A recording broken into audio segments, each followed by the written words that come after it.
but failed to deliver that announcement. So could the Cabinet Secretary tell us how many schools like Dumfries Academy are at risk due to RAC, where the refurbishment or the rebuild is being held up because of the failure of the Government to announce the funding they promised they would announce months ago? Cabinet Secretary. Well, I think there are two, with great respect, there's two different issues here, Presiding Officer. Yes, we are, of course, working very closely with the councils where RAC has been identified, I've said in my previous answers. When it comes to the announcement of LEAP Phase 3, I would hope that everyone across the Chamber recognises the very difficult circumstances for all capital projects at the moment, particularly because of increasing capital costs, increasing construction costs, and the implications that has. Now, I think it's quite right at that time that government does take longer than perhaps people would like to us to ensure that we're getting the maximum out of that project and looking at that very seriously. And of course the Cabinet Secretary for Education will make an announcement on that in due course when we are ready to do so. Thank you. That concludes topical questions. The next item of business is a statement by Humza Yousaf on Programme for Government 2023 to 2024. The First Minister's statement will be followed by a debate, and so there should be no interventions or interruptions during the statement. I call on the First Minister up to 30 minutes, please. Presiding Officer, I have often talked about my paternal grandfather, Mohammed Yousaf, over the last few months. I've commented on his journey from Pakistan to Pollock Shields, where he first lived upon arrival to this country. What I haven't spoken about is the difficult circumstances that followed shortly after he arrived here in Scotland, in a country where he could barely speak the language and he had little to his name. Unfortunately, 5 years after arriving in Scotland, my grandmother, Mohammed Yousaf's wife, died at the age of 33, leaving my grandfather having to raise 5 children. He got remarried, but was left with 5 devastated children, including my father and my uncle, one of his children still a young baby. My grandfather went on to become a successful small business owner, and although he has now passed away, his wife, my step-gran, still to this day works in the convenience store in Mayfield. She tells me Daniel Johnson is one to pop in on occasion. I mention his story, Presiding Officer, because there's no way that my grandfather, all those decades ago, could have supported his 5 children and have been a successful small business owner if it wasn't for the support of society and of the state. At a time when he really needed it, the government was there to support him financially. That, in turn, helped to unleash his entrepreneurial spirit, and over the decades he created jobs and contributed significantly to society, not least through the taxes that he paid. There's no doubt in my mind that economic growth goes hand in hand with tackling poverty, as it did for my grandfather all those years ago. The programme for government I'm publishing today is unashamedly anti-poverty and pro-growth, and it has a focus on supporting women who are disproportionately affected by the pressures of modern life, including through expanding our childcare offer. Presiding Officer, when I became First Minister, I promised I would lead a government for the whole country.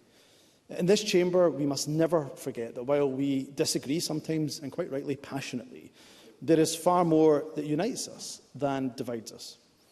Over the last 2 years, the SNP and Scottish Green parties have successfully worked together to build a greener, fairer Scotland. In a world full of uncertainty, people rightly expect their elected representatives to work together constructively, and that is exactly what we have done. So, to all the parties represented in this chamber, I repeat the offer I made upon becoming First Minister. You will sometimes disagree with things we do, but when you can, work with us. You will find that my door is always open.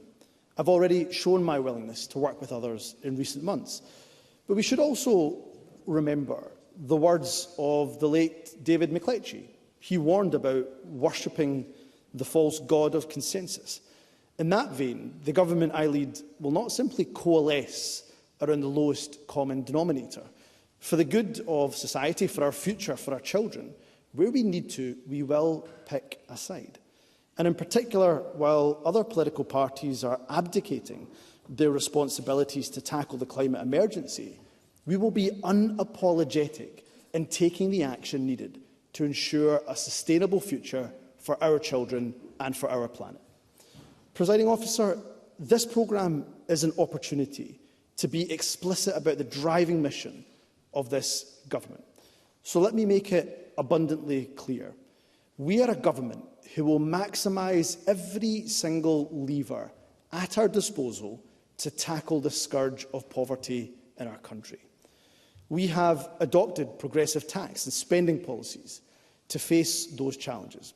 I will never shy away from the belief that those who earn the most should pay the most. But let me be equally clear, without any equivocation, we also need to support economic growth, not for its own sake, but so we can tackle poverty and improve our public services. The unfortunate reality is the Scottish Government is currently operating with one hand tied behind our back. Scotland has had no control over the fallout from the UK Government's disastrous mini-budget, or Brexit, or over a decade of austerity. However, we still have to deal with the devastating consequences of those actions. To give just one example, in the past 5 years, we have spent more than £700 million in countering the impact of Westminster welfare cuts alone. That's why this government will never stop believing that decisions about Scotland should not be made by a government based in Westminster, but by the people of Scotland. Thank you. Thank you. Can I just remind members there should be no interventions or interruptions of any kind during the statement. Independent countries comparable to Scotland are wealthier and fairer than the UK. And with our abundant resources, the question we must ask ourselves is why not Scotland? In proposing the case for independence, we will set out a positive vision for Scotland's future, and there is much to be positive about. Scotland's economy already performs better than most parts of the UK. We have world-class universities and colleges, and significant strengths and potential in many of the key economic sectors of the future. Today's programme sets out how we will build on these strengths to make people's lives better. Presiding Officer, tackling poverty is deeply personal to me. Growing up in the Islamic faith, one of the core beliefs of our faith, and that I was taught, is that you're not a true Muslim if you have a full stomach while your neighbour goes to bed hungry. Tackling poverty isn't straightforward, given the restrictions of devolution, especially in the face of a cost of living crisis and challenging budget settlements. But it is absolutely essential. So whether it's faith or your humanism and ingrained sense of social justice, we must all surely unite in saying that in 2023, with the abundance of wealth we have as a society, it is morally indefensible that people in our country, frankly our planet, go to sleep hungry. So my first announcement today is this, that by February we will remove income thresholds for our Best Start Foods programme, meaning a further 20,000 pregnant mothers and children will benefit from financial support for milk and healthy food. This is a further demonstration of this government giving our children the best possible start. And we will invest more than £400 million in the Scottish Child Payment to help more than 300,000 children across the country. For many families, the payment, worth £25 per child per week, ensures food is on the table or the heating is on at home. We can already see the benefits of this policy now, but its true legacy will last for a lifetime. Through our actions, through this government's actions, an estimated 90,000 children have been lifted, are estimated to be lifted out of poverty. That is the difference this government is making. The Scottish Child Payment is part of a total investment of more than £5 billion in Scottish Government social security payments, which supports more than 1.2 million people the length and breadth of Scotland. I can confirm that funding will increase by almost £1 billion in the year ahead, and we will continue to explore what more can be done to tackle poverty during the budget process. We've also convened an expert group to look at how we can make progress towards a minimum income guarantee, and today I'm calling on the UK Government to use their reserve powers to establish an essentials guarantee to ensure the value of universal credit payments is always sufficient for people to afford essential items such as food, transport and energy. In addition to these actions, we will continue to reduce some of the costs that affect households right across the country. Presiding Officer, this Government has led the way in the provision of universal free school meals for primary school children. I can confirm that, working with councils, we will roll out universal free school meals for all pupils in primary 6 and 7, starting with those children in receipt of the Scottish Child Payment.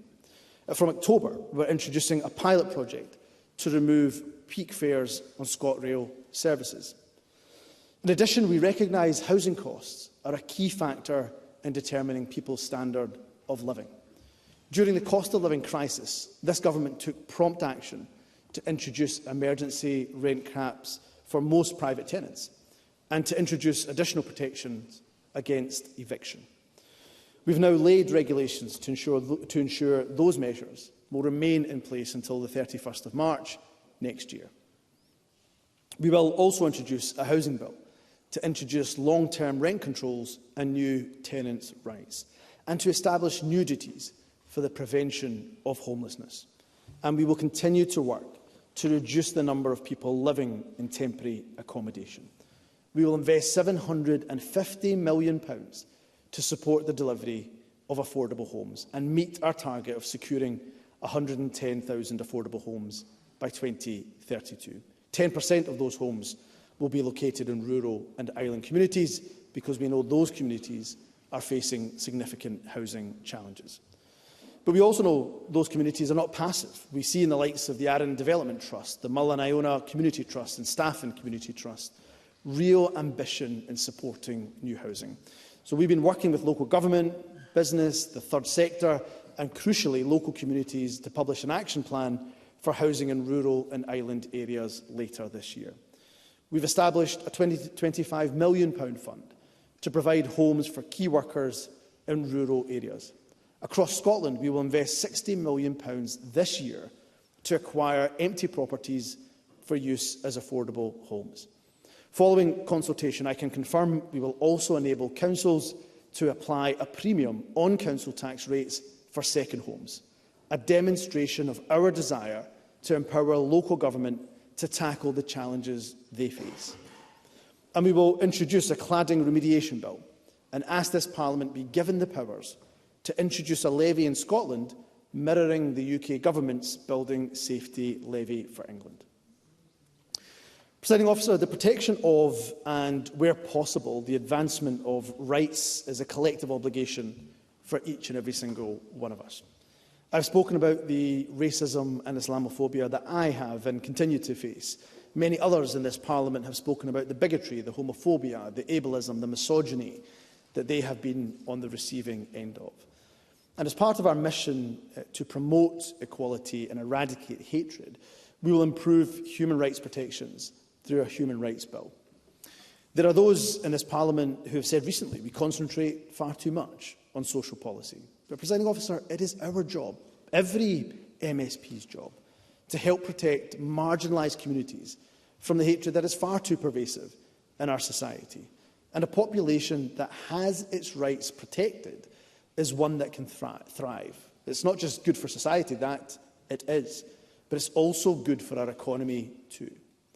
Finally, on the theme of equality, we recognise that helping people into good, fairly paid work is also a key part of tackling poverty. We will work with local authorities and employers to help people who face barriers to starting or restarting work. And we will support care leavers into employment. This is just one of the ways in which we will help to keep our promise to those with experience of care. I will also personally convene a dedicated Cabinet subcommittee for the promise. We will not let those with care experience down. Presiding Officer, this Government also recognises the crucial role of childcare in helping parents to return to work, benefiting not just them, but the wider economy. Scottish Government has expanded ELC to 1140 hours a year for all 3- and 4-year-olds, and around a quarter of all 2-year-olds. I am pleased to announce we will go further. Firstly, we will provide funding in 6 early adopter council areas to increase access to childcare from 9 months old through to the end of primary school. Secondly, we will accelerate the next phase in our expansion of childcare for families with 2-year-olds, reaching thousands more families. Thirdly, we will give parents and carers more scope to manage their childcare so it meets their specific needs. Some parents may want to use a mix of provision and may find arranging and keeping track of their childcare stressful. So we'll simplify that process, enabling parents through digital means to have more control over their childcare choices. Fourth, we will support efforts to recruit and retain more childminders with an aim to recruit 1,000 more childminders by the end of this Parliament. And fifth, we know one of the biggest challenges the sector faces is recruitment. So I can confirm today we will provide funding so staff in the private, voluntary and independent sector who deliver funded early learning and childcare are paid a minimum of £12 an hour from April of next year. High quality early education and childcare is a perfect example of a policy that is both anti-poverty and pro-growth. And I'm proud that Scotland has the most generous childcare offer in the UK, and I'm committed to ensuring we stay ahead and provide families with the crucial support that they need. Presiding Officer, one of my earliest actions as First Minister was to develop a new and stronger relationship with business so we can work together to create jobs and create opportunities. In the year ahead, we will implement the recommendations made by the New Deal for Business Group. Where we can, we will also work with the UK Government to support growth. In fact, I wrote to the UK Government just yesterday to request discussions on this very issue. One idea I'm keen to explore with them is a recommendation in the recent report from the Hunter Foundation about using tax incentives and wider economic policy to support investment in key sectors such as renewables. Scotland has long been a nation of innovation and invention, but for all the excellent success that we've had, we also have to be honest. We haven't always managed to retain that entrepreneurial talent and the jobs that they create here in Scotland.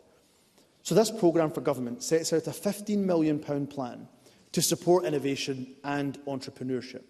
It includes increased support for Scottish Edge and the Scottish Ecosystem Fund, continued work to implement Mark Logan's excellent review of our technology ecosystems, a blueprint to make our colleges and universities stronger bases for entrepreneurs, and a programme to deliver the recommendations of Anna Stewart's equally excellent report on supporting women into enterprise. We will also work to continue to attract international investment and promote exports, and we will support small businesses. For example, we will work with local government and our enterprise agencies to transform the support we provide them.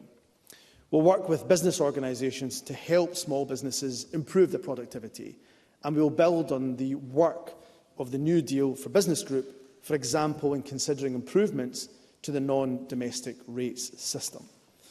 These early actions demonstrate our determination to listen and to act as we build a new relationship with business to support economic growth for a purpose. In the year ahead, we'll continue investment in important infrastructure, including, of course, to continued investment in the construction of 6 new ferries by 2026. And alongside our record investment in active travel, we'll reopen the Leavenmouth rail line, electrify the Glasgow to Barrhead line and open a new rail station at East Linton. We are, of course, committed to improving the A96, including dualling the road from Inverness to Nairn with a Nairn bypass. And let me be crystal clear, Presiding Officer, this government, my government, will dual the A9 from Inverness to Perth. And I can confirm today we have launched the procurement for the Tomatin to Moy section as the next step in that work. Presiding Officer, we are also helping the rural economy. In the coming year, we will help to create a new framework for rural support through the Agriculture Bill. We'll promote our food and drink industry. We'll press the UK Government to honour its obligations to our fishing sector. When it comes to Scotland's land, it is clear that too much of our land is in the hands of too few. Our land reform bill will make land ownership more transparent and will also give communities more opportunities to own their land. We will step up to the challenge, we'll seek to be bold and radical, and will continue to develop proposals for crofting law reform. And will continue to support Scotland's thriving tourism sector and to promote major events. And we will publish further details of our future support for culture in the forthcoming budget. This sector should be assured that this government values the role of culture, not just for the substantial economic impact it has, but also for the incredible joy that it brings people in Scotland and right around the world. The final part of our economic plans I want to talk about is also one of the most important. You only, Presiding Officer, need to look at the United States or the European Union to see the way in which ambitious government and state support for green industries is helping to create new jobs. The inactivity of the UK government risks us falling behind in an increasingly competitive race. So the Scottish Government is taking action to boost green industries with the limited powers that we do have. One important area where I can announce change is through the consenting processes for renewable technologies. We will agree a sector deal with the onshore wind industry to half the consenting time for new Section 36 wind farms. And as part of this deal, we will maximise the benefits onshore wind can create for local communities and for Scotland's economy. We'll also streamline offshore wind consenting processes and continue to implement our Hydrogen Action Plan. But I continue to appeal to the UK Government, which holds these substantial levers over tax and financial incentives, to use these powers to unleash and accelerate the renewables potential of our country. Our economy, indeed our planet, deserves better than Westminster inertia. We will also take forward our work on a green industrial strategy. We'll consult on heat in buildings, on a heat and buildings bill, and we will continue to promote a circular economy. We'll publish our final energy strategy and just transition plan, and we'll continue to protect and enhance our natural environment. And crucially, we'll continue to show global leadership in international climate discussions. Presiding Officer, as well as the enormous economic opportunity created by climate action, there's an overwhelming moral imperative. The terrifying impacts of climate change are not something to worry about in the distant future. They are here today. In that context, some of the actions of the Westminster parties over this summer, such as the UK Government's reluctance to support onshore wind, its commitment to more than 100 new oil and gas licences, Labour's U-turning on low emission zones, they are baffling as they are dangerous. The Scottish Government will take a responsible approach and show climate leadership. Tackling the climate crisis will be hard, but in the long run, doing nothing, or even worse, acting far too slowly, is the more expensive choice. It's a choice that will see far more lives lost on our planet. It's a choice for which we would rightly never be forgiven by our children or our grandchildren. Presiding Officer, this programme also sets out how we will support strong and high-quality public services. The National Health Service is already making progress in recovering from the pandemic. We have the best-performing accident and emergency departments in the UK, and in the last year, the number of people waiting more than 18 months for treatment has almost halved. We'll work with health boards to reduce waiting lists further in the year ahead. A fourth National Treatment Centre will open in Forth Valley in the coming year, and the centre at the Golden Jubilee Hospital will increase our capacity. And we will continue to work with local authorities on the introduction of the National Care Service. Presiding Officer, during the summer, I spent a considerable amount of time hearing directly from people from all walks of life, right across the country, about the challenges they are struggling with. One group who are inspirational is the Purple Poncho Players, a theatrical group made up of disabled people who put on gripping performances which challenge governments and all of us in society to confront the uncomfortable truth of life as a disabled person in Scotland.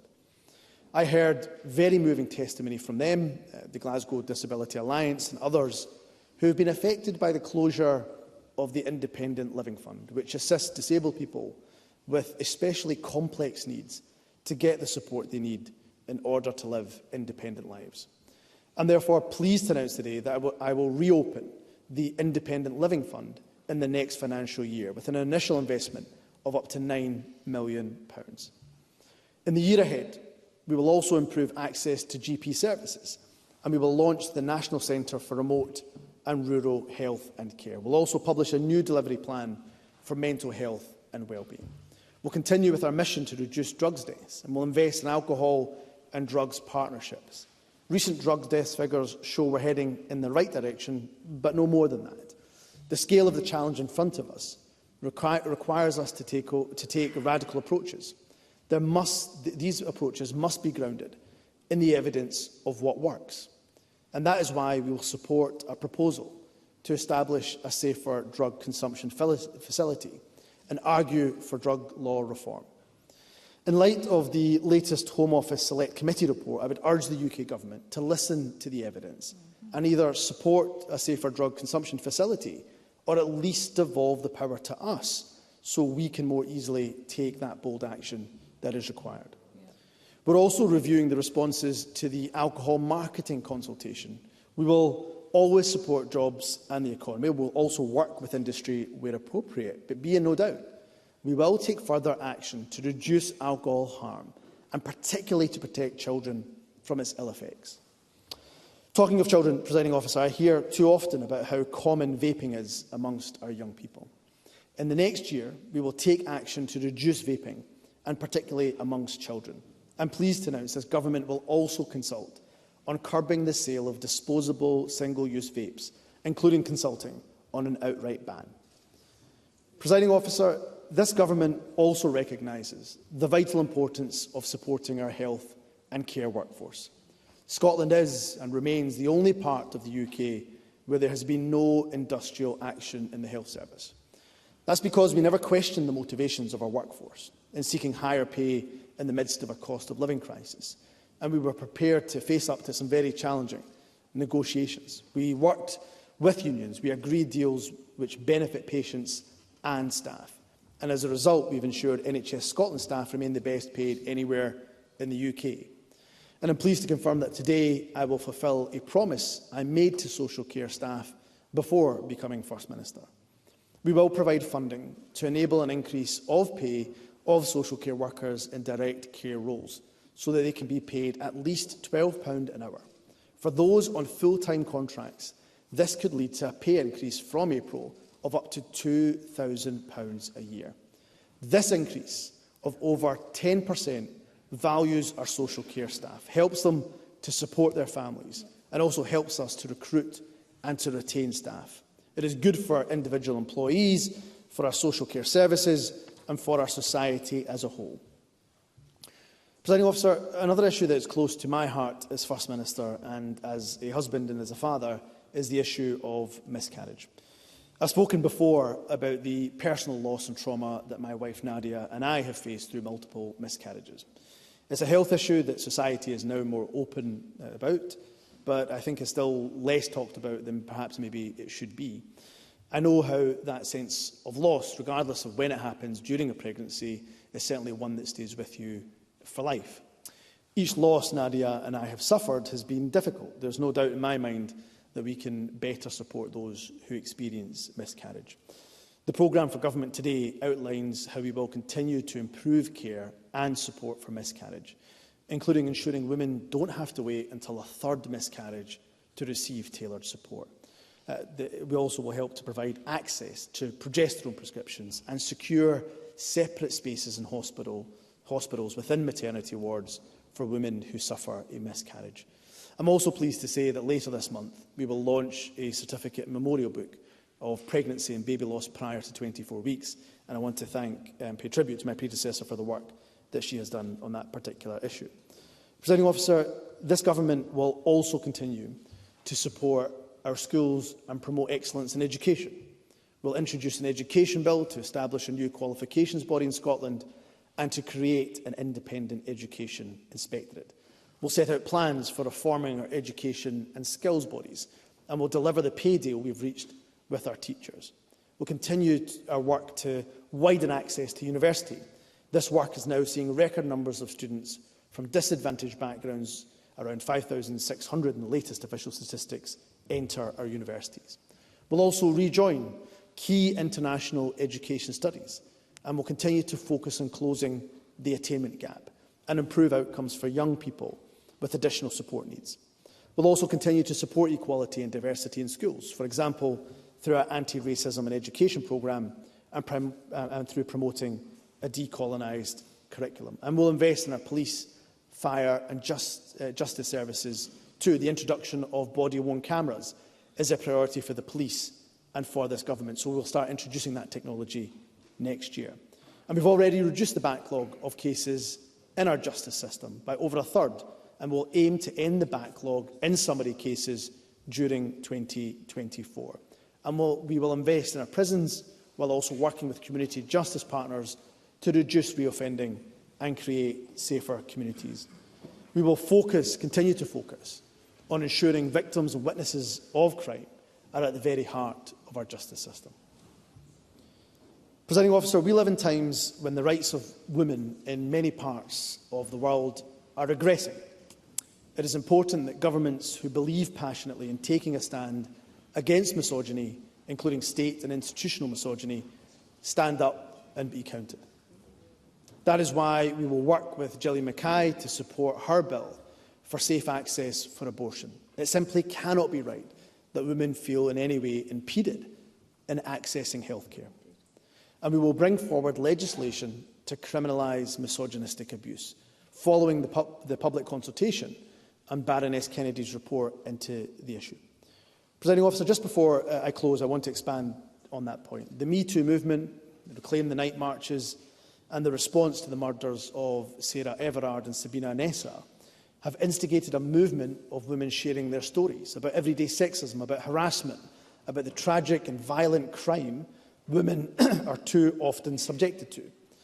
The steps the Scottish Government is taking to criminalise misogynistic abuse and improve our criminal justice system, they're in part a response to that, but they cannot be the only response. There's a much bigger responsibility on our society as a whole, and particularly on all men, to create a positive change. Men, all of us, myself of course included, need to do more than simply call out negative male behaviour. We need to tackle what is often called toxic masculinity, which harms men and boys, as well as, of course, women and girls. We must build a society where men feel confident in taking a stand against misogyny. But to do so, we must also promote the positive and highlight to boys and men the benefits that positive masculinity can provide for their everyday lives, how it can build respectful, healthier relationships with their partners, with their families, with colleagues, with society, and also lead to better mental health and well-being for men and boys. The Scottish Government doesn't have all the answers on this. We cannot take it on alone. But it is a challenge we will return to, and as First Minister, I'm committed to leading on this issue in my own actions and those of the government that I lead. Presiding Officer, in conclusion, at the start of this statement, I made it clear the Scottish Government will always be on the side of the people we serve. Scotland certainly should be a land of opportunity.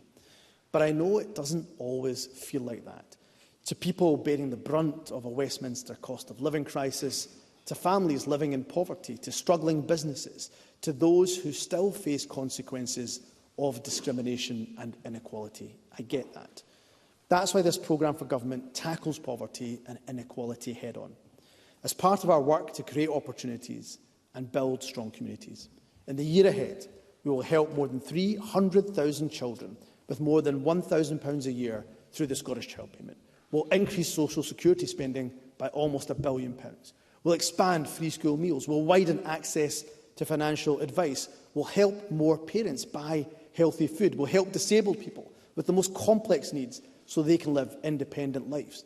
We'll safeguard the rights of tenants. We'll promote payment of the living wage. We'll increase the pay of childcare and social care staff, and we will expand high-quality childcare. We will do all of this, first and foremost, because it is the right thing to do, but also, as I know from my own family history, because providing people with support and security helps them to contribute to society and create opportunities for others. This programme for government sets out how we will work with partners to tackle poverty, to promote growth, to strengthen the public services we all depend on. The people of Scotland should be left in absolutely no doubt whatsoever. This Scottish Government is on their side. This programme for government shows how we will make progress towards a fairer, wealthier and greener Scotland, and I am delighted, Presiding Officer, to commend it to this Parliament.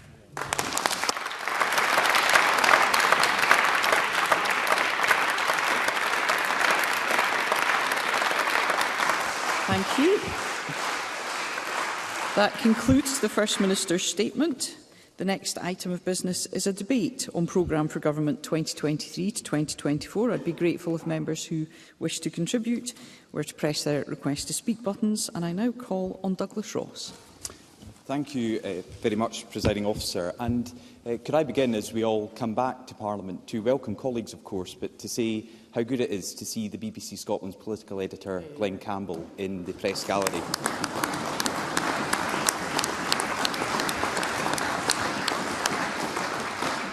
Glenn is a formidable interviewer, but he is rightly respected by his colleagues and those he reports on. And I know I speak for every MSP from every party in wishing him and his family well in the journey ahead.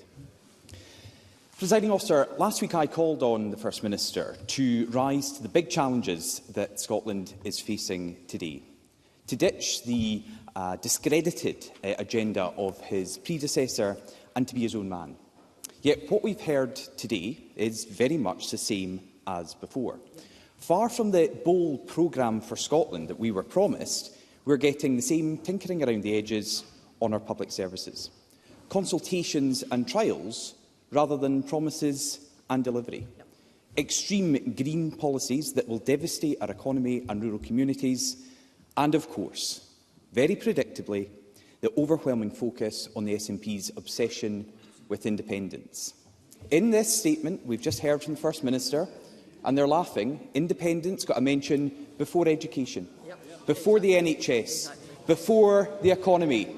Humza Yousaf's already told us it's going to be line 1, page 1 of the SNP manifesto, and it's right up there at the front of the programme for government. It could be so much better than this. With a £60 billion budget, the support of thousands of civil servants, this is the best that Nicola Sturgeon's prodigy can do. Where's the urgency, the ambition, the action? After 16 years of SNP government, our children get a worse education than we did.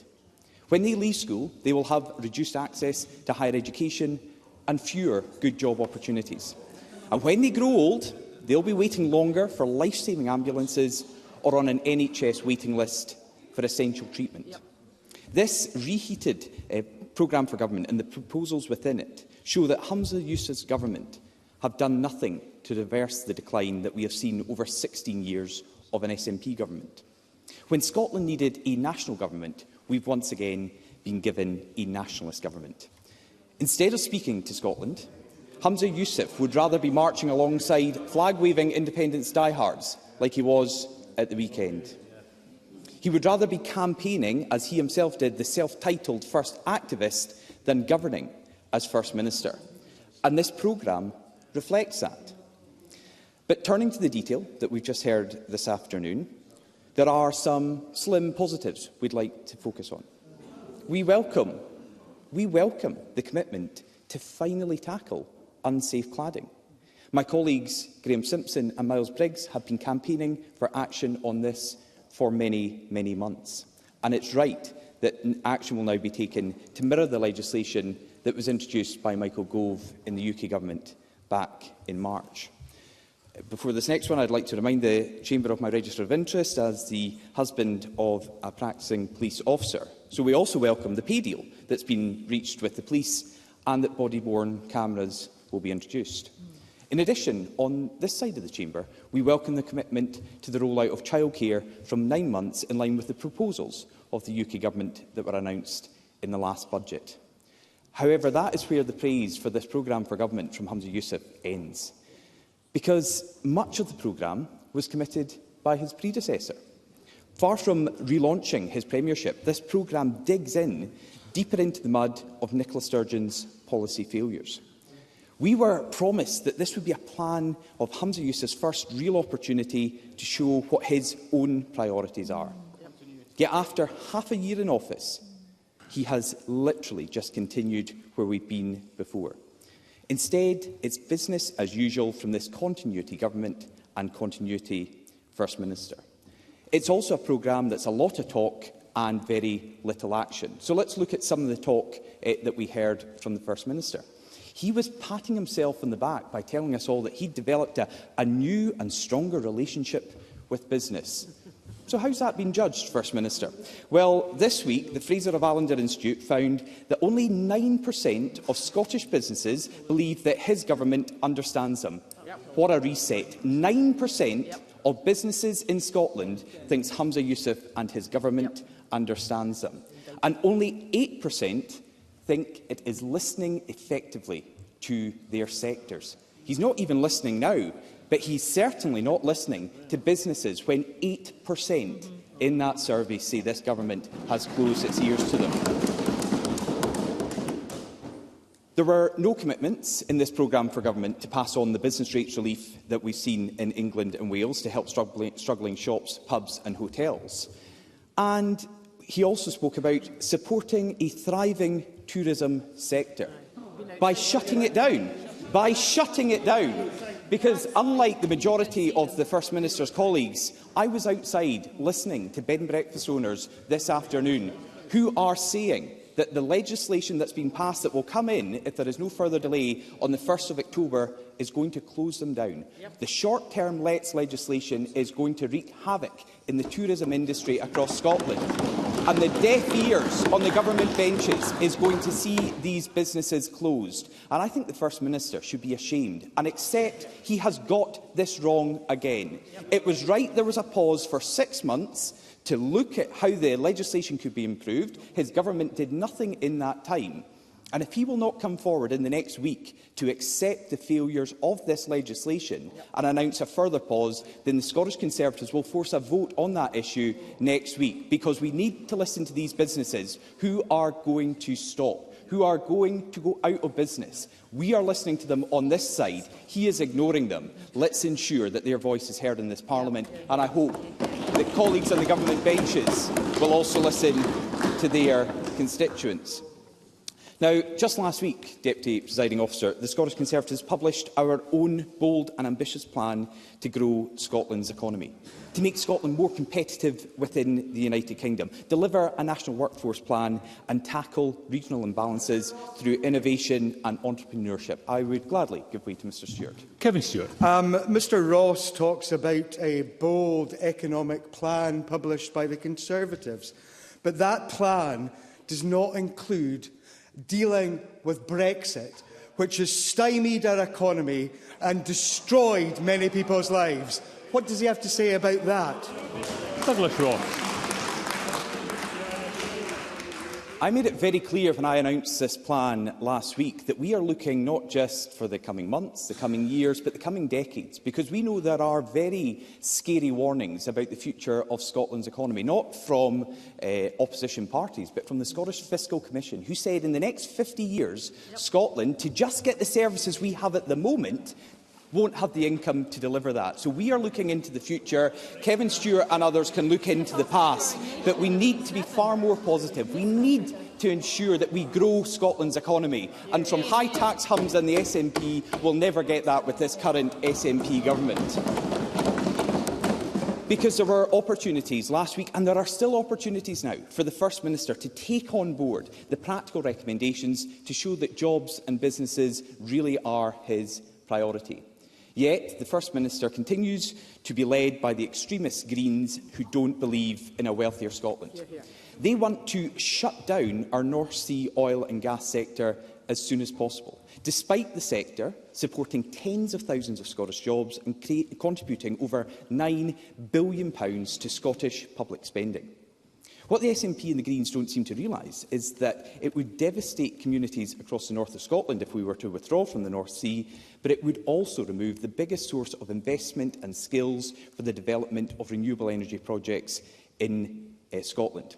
The First Minister should abandon his predecessor's position, pull rank on his Green coalition partners and back Scotland's oil, or else there will not be an SNP MP left in the north east of Scotland after the next election. And I don't hold out much hope for the SNP MPs in that area, because we got one mention, Deputy Presiding Officer, of oil and gas in the First Minister's statement. Do you know how many mentions of oil and gas there are in the accompanying documents? Zero. Not one mention of this key sector for the north of Scotland, for the whole of Scotland, for the United Kingdom, in the accompanying documents to this programme for government. And I think that tells you everything you need to know about this First Minister's priorities. There was a discussion about infrastructure. So we are in a debate, Deputy Presiding Officer, and I'm very keen to take an intervention from the First Minister at any point, but particularly now, because he made a very clear commitment that this Scottish Government, his Scottish Government, will fully dual the A9 from Perth to Inverness. So I say to the First Minister, when? Nothing. Well, I'll give way. I mean, this is a serious issue. The First Minister inserts this into his programme for government and claims this is a big announcement, but there's nothing to back it up. This is a crucial infrastructure project that is absolutely vital for Perthshire and the Highlands of Scotland, indeed for connectivity across our country. We had the highest death rate on that road last year in 20 years, and the First Minister can't say when his promise will be delivered. He mentions the A96, and we've gone from the SNP saying they would fully dual the A96 to say there will be improvements. Now, I welcome the Nairn bypass and the improvements from Inverness to Nairn that's been mentioned, but the A96 goes from Inverness to Aberdeen. What about the rest of that route? Previously promised to be fully dualled, now we're only going to get improvements along the way. Nothing in the programme for government about a long-term solution for the landslides on the A83. And we heard that there's going to be 6 new ferries delivered in the next couple of years. Well, the current couple are already 6 years late, so I don't hold out much hope for that either. In the time remaining, Deputy Presiding Officer, I want to look at some of the other issues. It just got a fleeting mention from the First Minister. First of all, the NHS. He's promised that he's going to make it easier and it will be more accessible for patients to see their GPs. The first thing that would be quite good is if his Health Secretary, who I don't think is in the chamber today, would actually meet with GPs. Sorry, I missed Mr Matheson there. I mentioned Mr Matheson.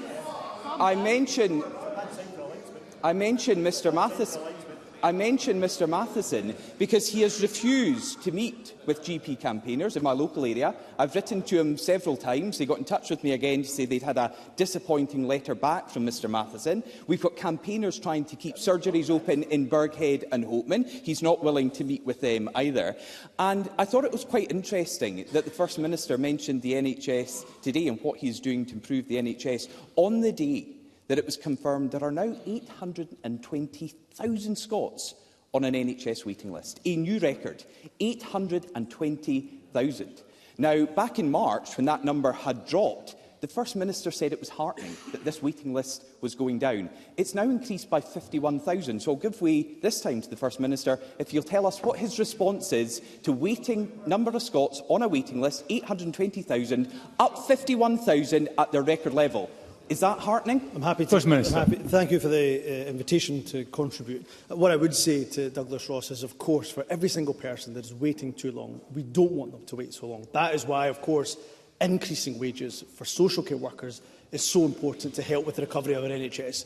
What doesn't, of course, and what would never have helped our NHS in terms of its waiting list, in terms of waiting times, is if we had industrial action like, of course, other parts of the UK have seen, especially where the Conservatives are in charge.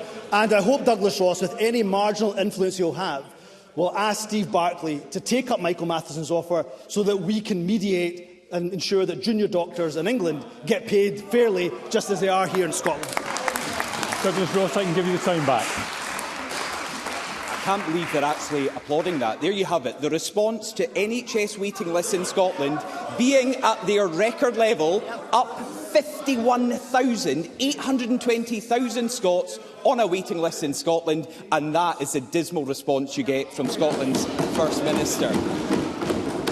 I will rush through the last couple of things I wanted to mention. The First Minister puts in his statement that he is willing to work with other parties. Then please, work with me, work with Scottish Conservatives, Scottish Labour supporters, Scottish Liberal Democrats, and I know SNP supporters who backed the Right to Recovery Bill. Yes, we saw a reduction in the number of deaths in 2022, but we are still the worst in the United Kingdom and, by a large margin, the worst in Europe. In his statement, the First Minister endorsed the bill of Gillian Mackay. He could do the same right now and say he is backing the Right to Recovery Bill, backing it 100%, and SNP members will vote for it. First Minister, Douglas briefly. Ross for giving way. First and foremost, I haven't seen the detail of the bill. If Douglas Ross has published it, then I'm more than happy to see the detail. When I met with Douglas Ross ahead of summer, he said it would be published by summer recess. It's not been published. He's obviously still working on the detail. And what I would say to Douglas Ross, on that point of influence, if he can please ensure that the UK government take an evidence-based approach, and where they're not willing to be radical and bold, at least devolve the powers to us so we can take forward safer drug consumption facilities. It's very clear the First Minister in his programme for government statement could back Gillian Mackay's bill, which is not at an advanced stage as my current bill is, so he could surely do the same for Right to Recovery. The last two issues I want to speak about is an agriculture bill. Speaking about the meeting that we had back in the summer, Humza Yousaf promised me that there was going to be an agriculture bill coming to this Parliament before the Highland Show. He was telling me this was a big show in Edinburgh that lasts a couple of days. I know it actually lasts 4 days and I've been to every year. But the point is, the agriculture bill was promised before the summer recess. We've still heard no more about it. It's going to be another year. Farmers and crofters are crying out for it, and I know Rachel Hamilton's going to say more about that in her speech later on. Finally, Humza Yousaf mentioned support for the police, and I've already recognised the welcomed the pay deal that has been reached today. But the comments about the police come from Humza Yousaf, someone who wanted the police to investigate a hoax video, but now doesn't seem to want them to investigate real crimes. That's what we heard in the North East of Scotland yesterday. This is the direction of travel from this SNP government and justice under them.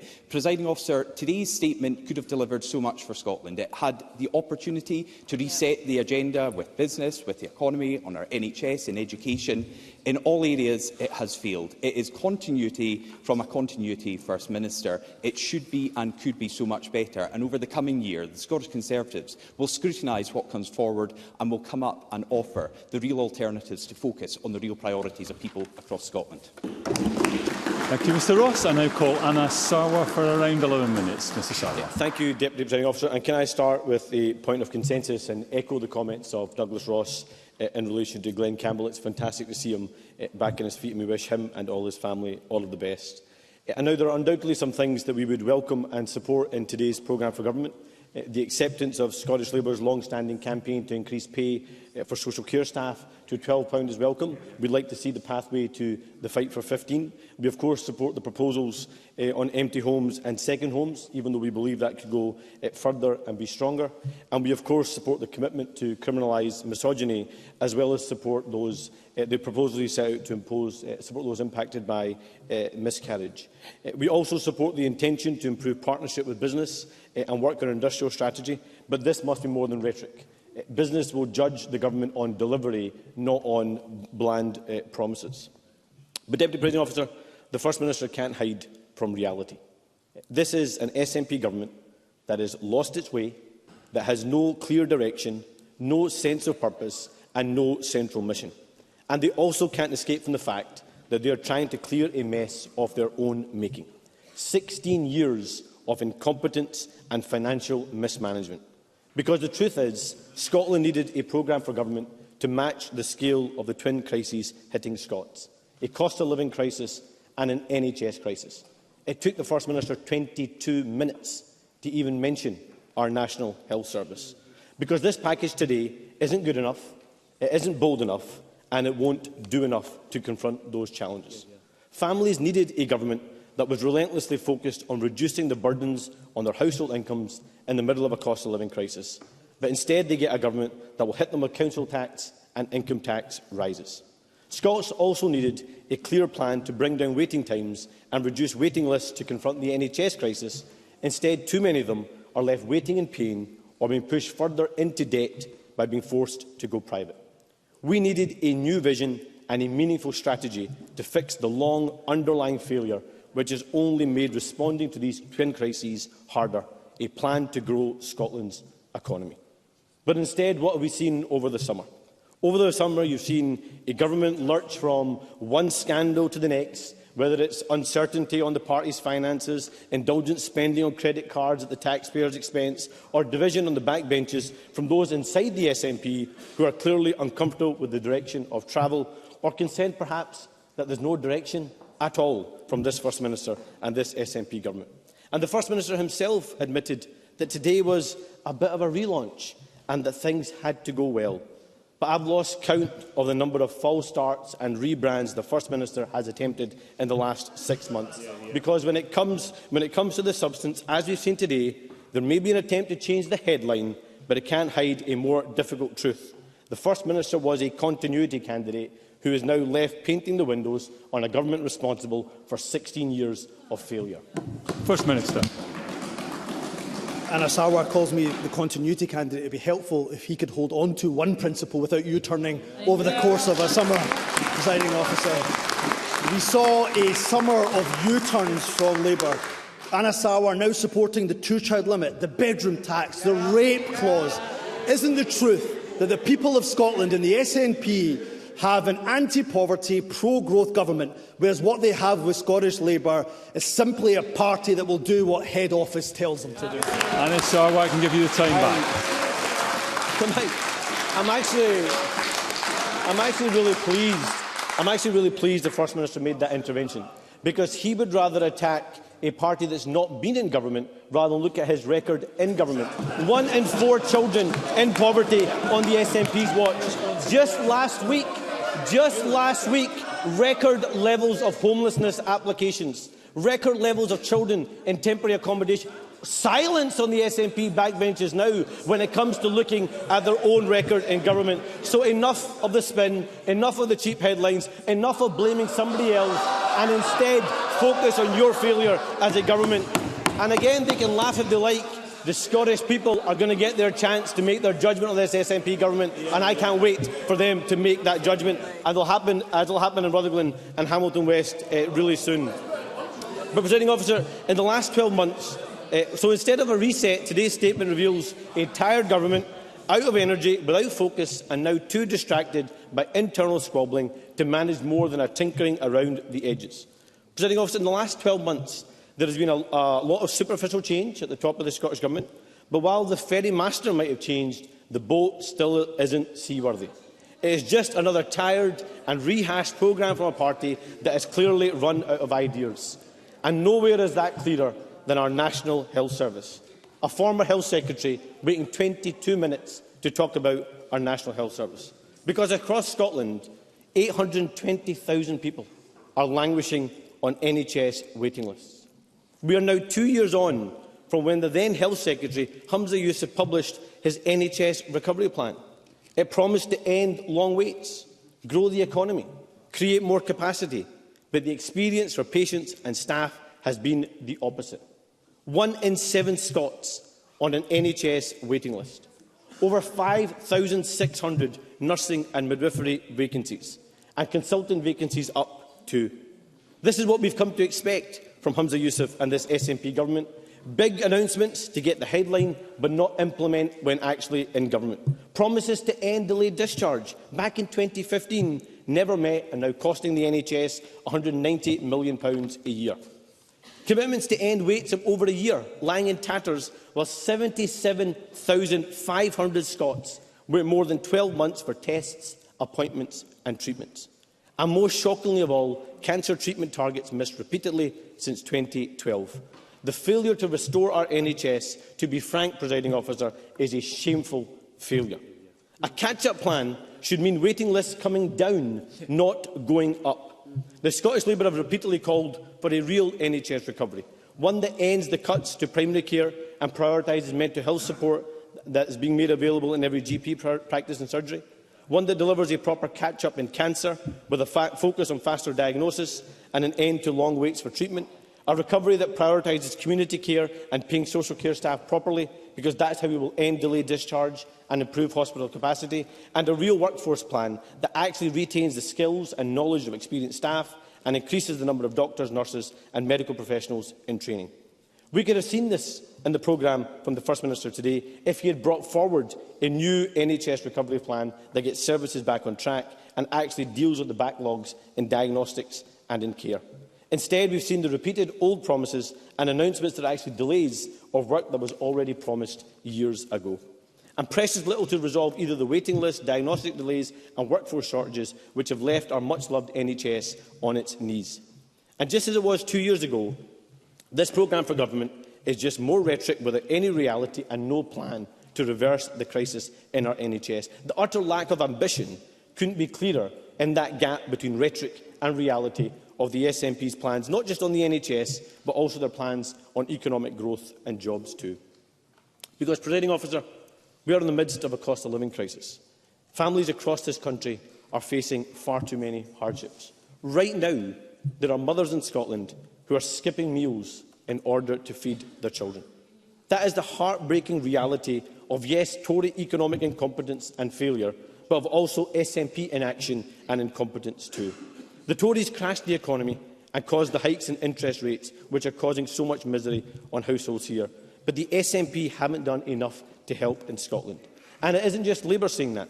A majority of Scots don't trust the SNP to act in Scotland's interests on the cost of living.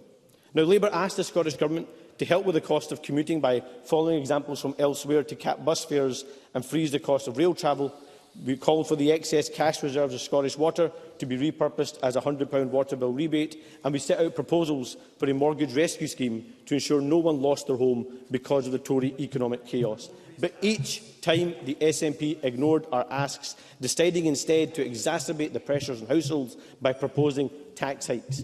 If the First Minister really thinks that someone earning £28,000 in our country is somehow well off and not struggling right now, and so can pay higher taxes, then he is completely and utterly deluded to the reality facing households across the country. This is a First Minister who keeps saying, you've heard already today, Deputy Presiding Officer, that tackling poverty is a central mission of his government.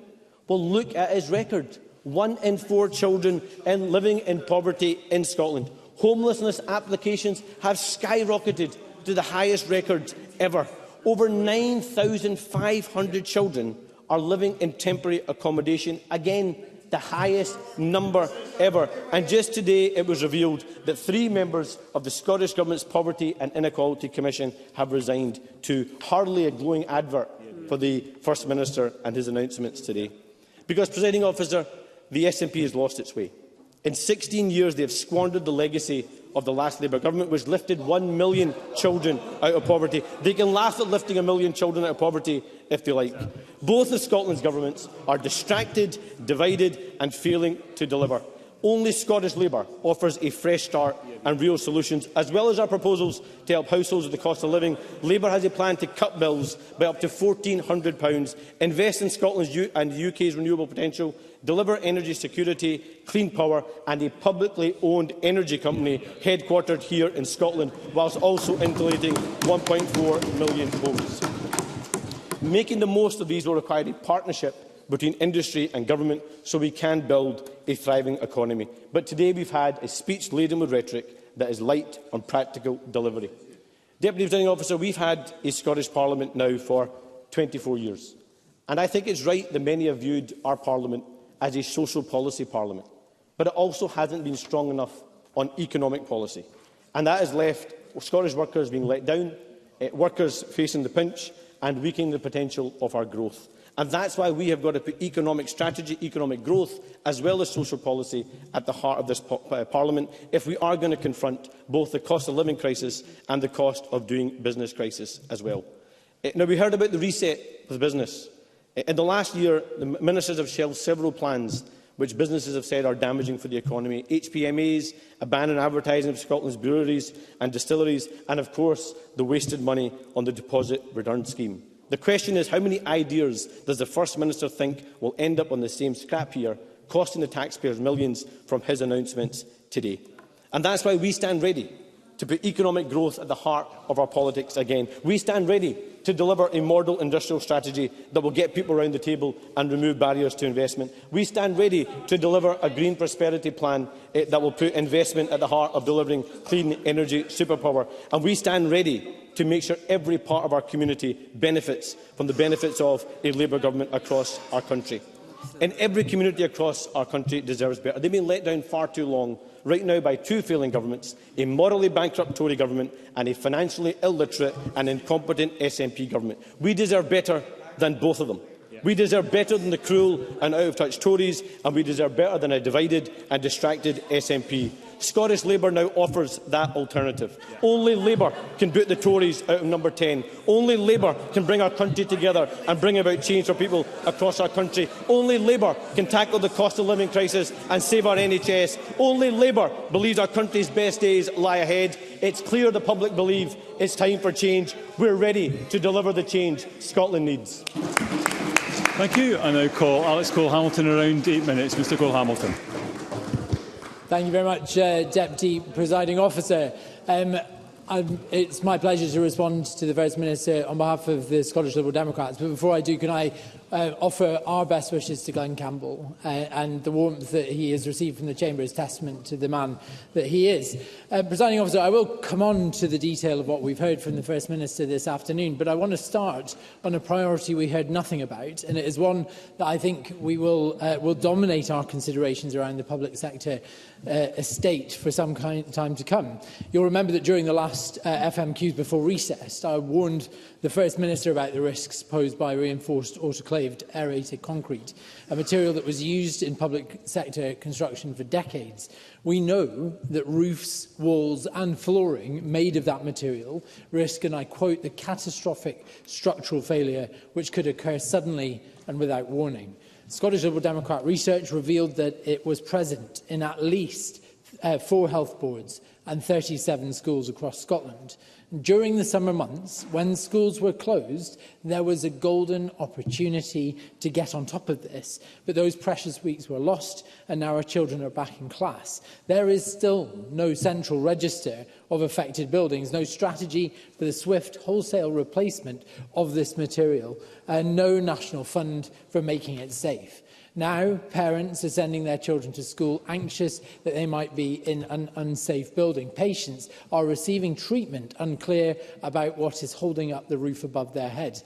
I am not trying to frighten people, but we have to take this seriously and recognise the urgency of this situation. We cannot wait for tragedy to be the catalyst for meaningful government action.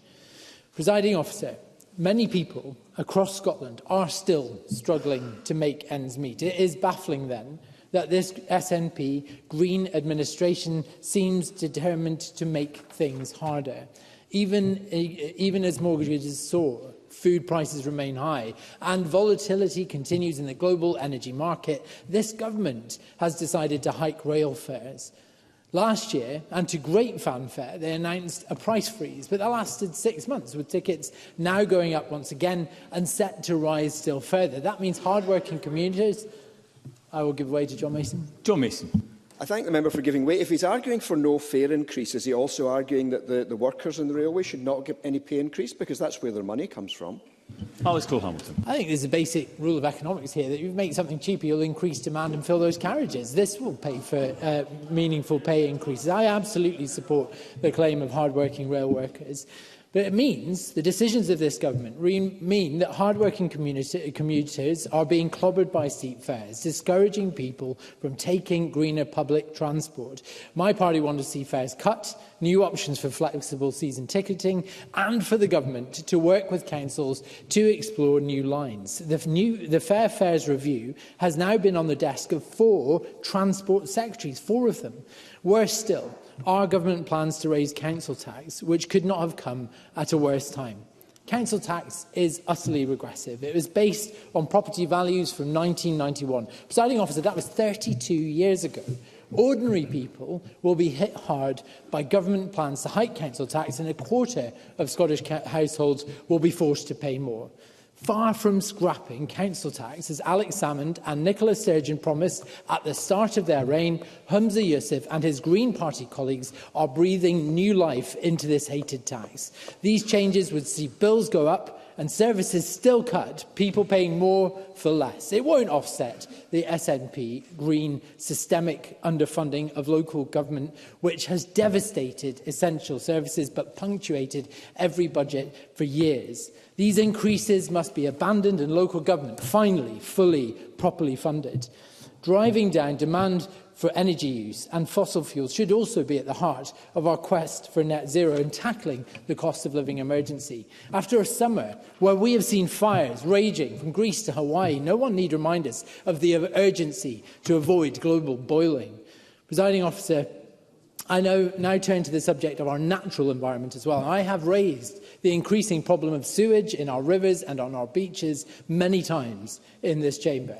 I am disappointed to have nothing from the First Minister on this subject in his remarks today. We don't even know the full extent of the problem because only a small fraction of sewage outflows are monitored. We are still massively behind England here. The government must get to grips with monitoring, publish every single sewage dump, set legally binding targets for dumping and accelerate measures to upgrade Scotland's Victorian sewage system. It is time this government cleaned up its act. Presiding officer, 16 years of SNP government has left our public services near breaking point. We have heard a lot about that this afternoon. And nowhere more so is that true than in our National Health Service. It is engulfed by crisis. Just moments ago, we heard from a BMA chief that Scotland no longer has enough doctors to effectively staff our NHS. This is a service on its knees. In the NHS recovery plan, Humza Yousaf, when he was Health Secretary, made a personal promise to clear mental health waiting lists. Yet we are nowhere. Figures released today reveal more than 2,500 children and adults waiting more than a year for mental health support. More than a year. We need counsellors in our schools, mental health first aiders in our workplaces. We need proper 24/7 support and a massive national recruitment programme to train more professionals in talking therapy. The Health Secretary must tear up his failed recovery plan and start again. This time it must include an NHS staff assembly and a burnout prevention strategy. It must properly recognise dentists and incentivise them to take on NHS patients so that everybody can be seen. And it must include provision for all of those battling long COVID. I cannot believe we have yet another programme for government where they have been completely forgotten once again. Last September, almost exactly a year ago, a group of children whose lives have been devastated by this condition visited this Parliament, at great cost to their own health, to meet with the then Health Secretary, Humza Yousaf, to ask him for his help. He promised them he would do everything he could. And yet a year on, and sitting at the head of this government, the words long COVID have barely left his lips. He has done nothing, and not one mention of it, across 60 pages of policy documents presented alongside his statement this afternoon. I met those children that day as well. I carry their suffering and their stories with me. The government must, without delay, establish long COVID clinics, a proper treatment pathway, whilst ensuring that clinicians are trained to diagnose and treat those affected by this terrible condition. Presiding officer, all of this needs to be underpinned by a thriving economy. Low growth means less money for our public services, and that has been borne out by GDP figures published last week, which make grim reading for Scotland. In June, we heard the dreadful news that Lifeline ferries have been hit by yet another 6-month delay, further disrupting local economies and further £20 million in costs. And we know how important high-quality, flexible childcare is to hard-working families and to our economy. First Minister is right that we need to go further, but it's not clear whether the steps he's outlined today will resolve the problems of those I told him about at the recent Poverty Summit, people unable to work due to inflexibility in childcare. And in my constituency, in the coming weeks, I will chair a virtual town hall meeting about the problem of the scarcity of wraparound care. I am gratified to hear about the recruitment of more childminders, but I fear it will be a sticking plaster on a gaping wound. Presiding Officer, this is a time of great change and great challenge. Across Scotland, old certainties are crumbling and new opportunities emerging. Times like these call for us to work hard, to work together in our communities with creativity, energy and a spirit of reform. Scottish Liberal Democrats are committed to playing our part in creating new hope and leading the way for change in Scotland. It is time for this government to step up and play theirs. Thank you. Thank you very much. We now move to the open debate. I call first John Swinney, who will be followed by Rachel Hamilton at around 6 minutes. Mr Swinney. Thank you, Presiding Officer, and I welcome this opportunity to speak in support of the Government's programme today. The announcements made by the First Minister in the programme for government, particularly in relation to early learning and childcare, are, I think, especially welcome and significant. And I'd like to address the importance of those proposals in the efforts of the Scottish Government to grow the Scottish economy. These provisions build on the transformation that has taken place in early learning since this Government came to power in 2007. Back then, 3- and 4-year-olds were entitled to 470 hours of early learning and childcare in a year. The provision was increased to 600 hours in 2014, itself a significant transformation of the provision that was available. But after the reforms in 2021, that now stands at 1,140 hours for 3- and 4-year-olds and for eligible 2-year-olds. That is a seismic change in the provision of early learning and childcare, and one of the most significant public service reforms undertaken by any government in Scotland. It is, of course. Pam Duncan-Glancy. I thank the member for taking the intervention. Is the member also concerned then that people from the poorest backgrounds and poorest families are struggling most to access their early learning and free childcare? John Swinney. That should not be the case, but what I would point out to Pam Duncan-Glancy is that there is formidably more investment and formidably more provision of early learning and childcare than when any Labour government was in power in Scotland at any stage in the past. So this, Presiding Officer, is a shining example of a policy development that improves outcomes across a range of different policy areas by creating the best start for children in Scotland, boosting economic growth and tackling poverty. Firstly, it provides us with the opportunity to ensure that every child in our country is getting the best start in life through access to play-based activity, which develops essential skills, access to nutritious food, which develops the foundations of healthy living, and access to support to address any issues a child faces in their development at the earliest possible stage. Of course. Liam Kerr. You mentioned food there, and free school meals were promised to be introduced by August 2022. Now, the programme for government seems to suggest that it will be 2026 by the time it's introduced, and even then, only for a partial constituency. Can the member confirm that it will, in fact, be 2026 before we see this policy realised? Well, I'll maybe come on to talk about some of the financial challenges the government faces in a moment as a consequence of the interventions and the support of people like Liam Kerr to the actions of Liz Truss and her associates. All of these elements are critical to ensuring the best start in life for our children. But the second key policy benefit of ELC expansion has been the positive stimulus to economic growth and opportunity. The expansion itself has created new employment opportunities, but the provision has enabled more parents to consider entering the labour market. At a time when we are still experiencing historically low levels of unemployment, which is welcome, and the labour market is very tight due to the folly of Brexit, which is very unwelcome, it is vital that we take every measure to expand the labour market.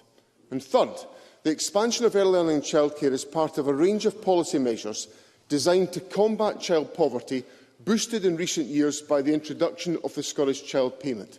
Unique in the United Kingdom, delivered during a cost of living crisis, the Scottish Child Payment is quite literally saving some of our most vulnerable citizens from destitution in our society today.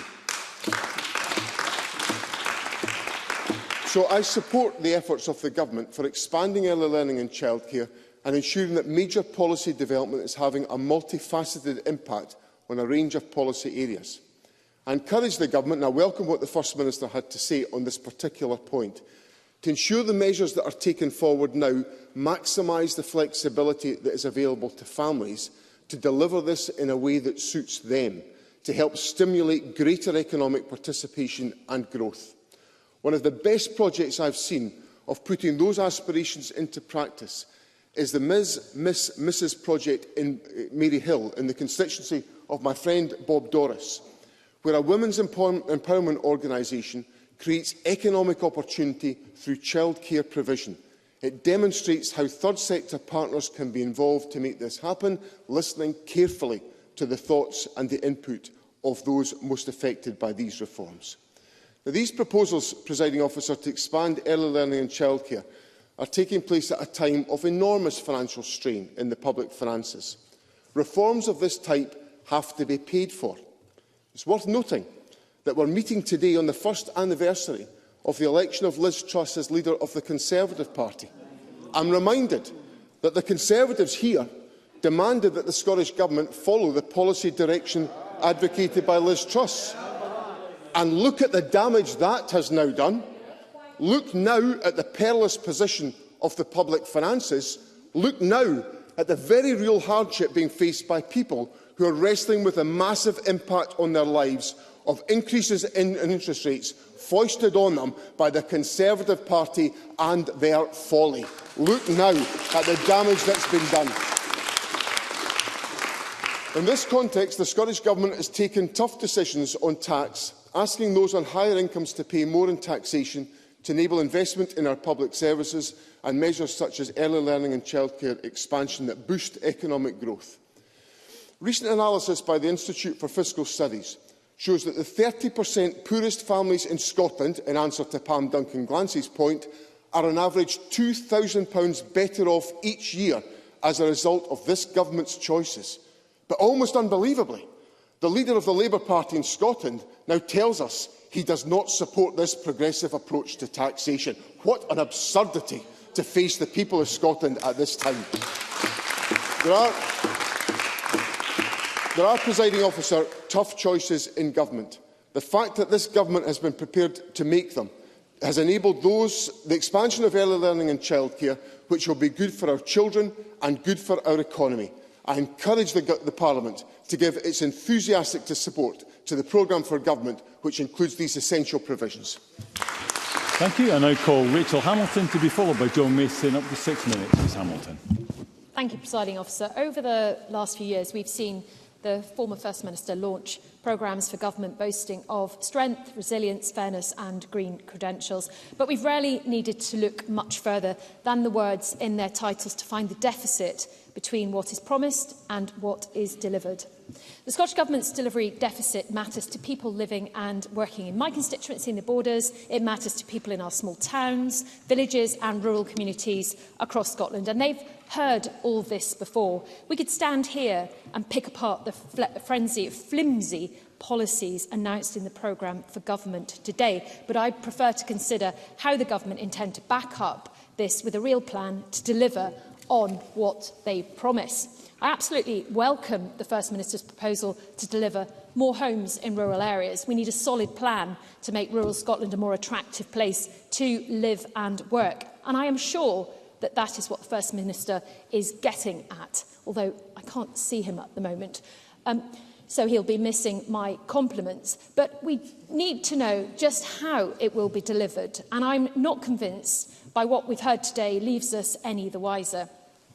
Farmers will be disappointed that they still have no idea when the new Scottish Agricultural Bill will be making its way through this Parliament, setting out the framework to support our important farming industry. Given the length of time that farmers have had to wait without the ability to plan for the long term, we need to see the delivery of a practical piece of legislation. So get it on the table now, I say. Not this pitiful lack of detail keeping farmers in the dark.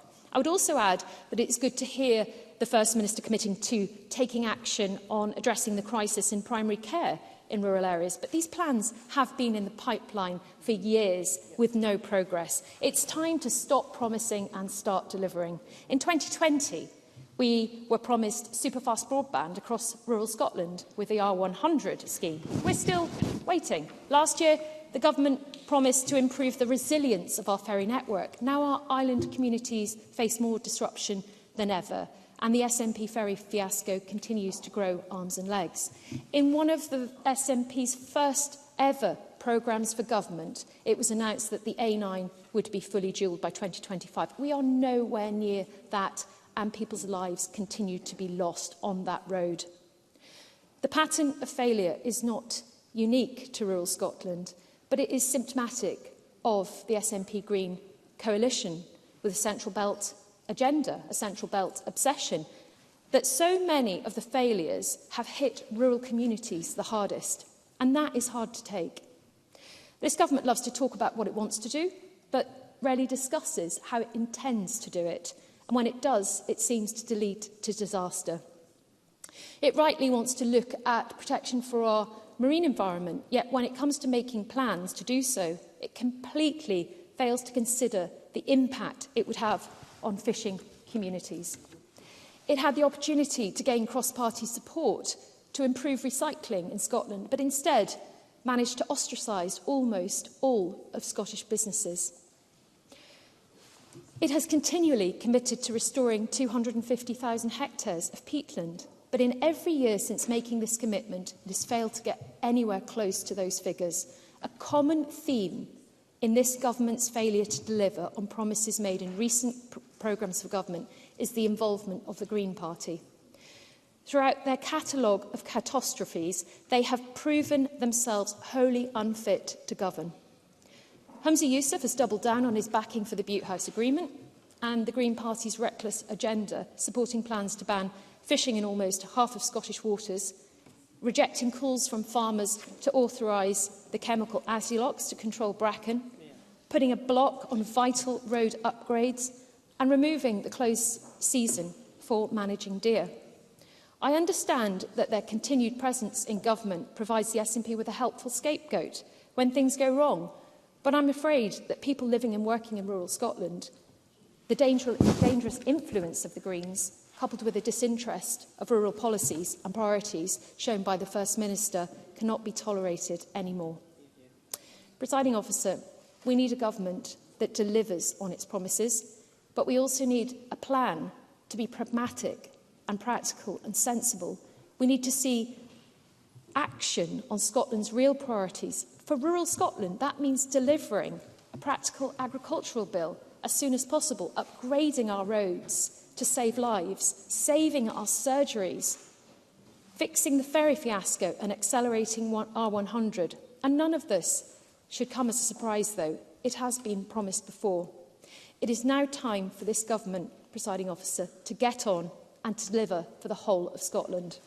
Thank you, Ms Hamilton. I now call John Mason to be followed by Mark Griffin. Up to 6 minutes. Mr Mason. Thank you very much, and I appreciate the opportunity to speak today. I follow Rachel Hamilton, who said that the commitments were flimsy, but I have to say that I see a lot of these as very solid and exciting commitments. And presumably, if Rachel Hamilton thinks they're flimsy, she won't be opposing long-term rent controls, for example. But I particularly welcome also the fact that childcare is to be expanded, care workers to be paid £12 an hour. Of course, we all want to go higher on that, but it has to be affordable. I welcome the cladding remediation bill that's to come, the comment that too much land is in the hands of too few. That is a long-term problem for Scotland, but we need to keep making progress. I welcome the reopening of the Independent Living Fund, rent controls, as already mentioned, and the fact that we can be both pro-growth and anti-poverty as a party and as a country. I hope everyone had a good holiday during recess. I myself had 10 days in Ireland camping, you'll not be surprised to hear, at different locations. And it is fascinating to be in another country, especially when they speak English and I understand it, to listen to the radio programmes and reading the newspapers. And of course, they have some of the same problems that we have. For example, they can't get enough workers to do certain jobs. But one of the challenges they have with their finances is slightly different from the challenges that we have. They have such a large budget surplus that the question is what to do with it. If they spent it all in one go in the short term, that would probably fuel inflation. So they were discussing whether they should pay off the national debt or perhaps start a sovereign wealth fund, and I have to say what a good problem that is to have. Now, some opposition speakers say we should forget about independence and concentrate on the cost of living, inflation and so on. But independence is the answer to these day-to-day problems. If Ireland can be so successful as a small independent country without a lot of the resources that we have, then absolutely so can Scotland. Of course, their situation is not exactly like ours, but it shows that freedom from London gives you agility and the powers to respond much better to challenges as they come along.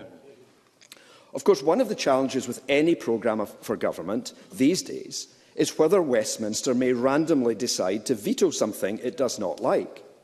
We saw this with the deposit return scheme, where officials had been conducting apparently positive discussions right into 2023, and then suddenly, out of the blue, Westminster presses the veto button. This makes it very difficult for any Scottish Government or the Parliament as a whole to plan ahead with certainty. Presumably, any of this year's programme for government, including the budget, could be blocked by London if they take a notion to do so. Naturally, the programme for government includes the annual budget, and that should be no surprise. The main uncertainty with the budget remains at a UK level as to when their autumn statement or budget might happen. Logically, the UK budget should come first. We would then build on that, and then local government and other bodies would know the settlements in good time. But in practice, we are left guessing to a large extent as to when the UK budget will be and what it will contain. Now, I'm sure there will be lots of time in future to discuss the Scottish budget as and when we get to it. However, I do welcome the fact that committees are keeping the budget in their thinking all the way through the year. And it is probably worth stressing just now, once again, that if opposition parties would like more spending in some sector, as Rachel Hamilton has just given us in her speech, then they really have the responsibility to say where the money is to come from. And when it comes to Scotland, absolutely, yes. Rachel Hamilton. Presiding Officer, John Mason is completely missing the point. The delivery and the outcomes are not as good in this country as they are in others. So, for example, if they spend 50% of GDP of public spending compared to Germany or Denmark or Sweden, the outcomes in Scotland are completely different. So your argument is entirely flawed. John Mason. Well, I think we could go into that in more detail probably than we have time for today, but I would argue that a lot of Scottish money has been very effective, and the child payment would be one example where it's created great results. So I would not agree with that. I mean, basically speaking, if you want to dual the A9 the whole way, which we're all committed to doing, then where is the money going to come from? Now, when it comes to Scotland being competitive, we should remember that competitiveness does not equate simply to low taxes. Lots of businesses and individuals are looking for quality of life, including education facilities, the environment and other factors, as well as levels of taxation. Low taxes with poorer public services will not make Scotland attractive to very many people. And speaking of businesses, of course, we want Scotland to be an attractive place for businesses to start up and to grow. And that is why I especially welcome the message in today's statement that we are both anti-poverty and pro-growth. Scottish Government is keen to support businesses as much as it can, but businesses, of course, have responsibilities too. Businesses do not exist purely for the owner's benefit. They are there for the good of society and the wider community. Businesses are more than welcome to make profits, but they must not make excessive profits. And they should expect a reaction if they do that. They should also be paying the taxes that they are due to pay. Now, I'm not going to argue that every SNP policy is perfect, but I will argue it is a lot better than what Labour has to offer. At least we are trying to reduce inequality with the more progressive income tax, potential changes to council tax and the Scottish child payment. Meanwhile, Labour is to keep the two-child limit, the bedroom tax, and I understand is refusing to use either capital gains tax or a wealth tax to target the excessively rich. I personally am slightly disappointed about the support for the safe access zones for abortion. Absolutely, the health of women is important, but the health of unborn babies is also important.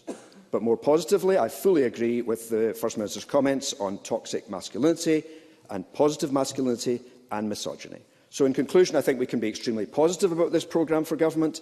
Of course, all committees will be looking at it over the next 10 months. But Scotland can be successful under the devolution set-up, but we can be more successful once we're independent. Thank you. Thank you, Mr Mason. I now call Mark Griffin to be followed by Ross Greer. Up to 6 minutes. Mr Griffin. Thank you, Presiding Officer. I draw members' attention to my register of interests, which shows that I ceased to be the owner of a private rented property this summer. Presiding Officer, this wasn't an energetic fresh start with a new First Minister delivering his first programme for government. This was the government saying loud and clear that they've absolutely run out of steam, they've run out of ideas and they've given up. A housing bill that is delayed. A cladding bill that the Deputy First Minister wasted 2 years on, and the plans to tinker with the unfair, broken council tax. Where were the plans to empower communities, the urgency to protect tenants, and a commitment to get on with building the homes that Scotland needs, to drive up supply that will actually tackle Scotland's housing crisis? What we're being left with right now is Scotland being let down by two failing governments. Two governments in Westminster and Holyrood which are bad for business, bad for jobs and bad for growth. They're delivering low growth, low productivity and high levels of poverty. Because while the SNP and Tories are distracted by their own internal problems, they've lost touch with people's reality. Families cutting back on basics, unable to work because they can't get the healthcare they need, struggling to pay spiralling bills and people losing their homes in record numbers. Already, rent arrears are up 75% with an eviction ban in place. Applications due to people defaulting on the mortgages, they're up 65%. The number of children in temporary accommodation is up yet again, record levels, and households with children are now waiting 502 days on average in temporary accommodation. Presiding Officer, that is a full-blown humanitarian disaster created on this government's watch, but it still refuses to accept the housing emergency is happening right now, right out there. And is it any wonder then that the government's own research show that only 1 in 4 people think they're doing enough to help people? Over half think they're not providing enough support. The year-long mortgage bombshell is every bit the Tories making, but, Presiding Officer, people absolutely need help from this government too. Citizens' Advice report people looking up advice on facing eviction because your home has been repossessed. On their site, that has soared a massive 462% this year. That's the real pain. Those are the real fears facing families right now. A year ago, Labour offered the government a plan for a mortgage rescue scheme. And still this government has nothing to say to the 60,000 families at higher risk of repossession and the 7,000 who could already be in arrears. Keeping people in their homes, using the powers this Parliament have, doesn't seem to be something this government is interested in. The Presiding Officer, the First Minister said he wanted today to be about reducing poverty, delivering growth. So do we. But the news from the regulator, the housing regulator, saying that affordable housing deliveries will fall by 15% this year, will do the very opposite. Next week, I'm meeting with Salmon Scotland. That's not to talk about salmon. That's to hear about how badly wrong the basics in the housing market are.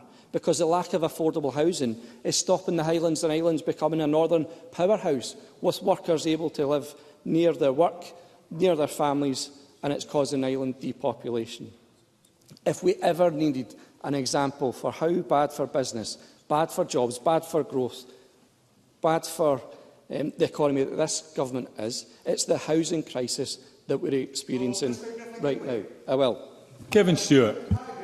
Mr Griffin, that we should be building as many affordable homes as we can, and this government has a proud record, even though our capital budget has been slashed by Westminster governments. However, does Mr Griffin recognise the failure of the last Labour administration, who managed in total during their term in office to build only six council houses. Mark Griffin. I mean, Kevin, Mr Stewart was a housing minister. He surely appreciates the fact that social housing comes not just from councils but also from housing associations, and that the last Labour administration built tens and tens of thousands of those social housing. That intervention is absolutely symptomatic of the spin and hypocrisy that we get from this government. Rather than focusing on delivery, rather than addressing the problems that Scots face today, rather than harking back to false figures from over a decade ago. Point of order, Kevin Stewart. Mr Griffin has just said that I provided a false figure. I can guarantee, Mr Griffin, that that figure of 6 council houses is absolutely right, all of which were built in Shetland, if he wants to know the facts. Not false at all. Thank you, Mr Stewart. It's not a point of order, but you've got your point on the record. Mark Griffin. Thank you, Presiding Officer. Clearly a false representation of the situation and the delivery of the last Labour government, which delivered tens and tens of thousands of social housing. That's what you do, But that legacy of falling approvals will hit the economy. It will mean fewer houses for people who are desperate for them right now. And the government's latest idea, another woeful scrap of policy offered to desperate councils, tinkering with an unfair, broken council tax, epitomises absolutely the dearth of ambition that this government has. During the cost of living crisis, it will simultaneously hammer 80,000 low-income households. It will penalise pensioners on fixed incomes, and it will hit families facing mortgages increasing by hundreds of pounds every single month.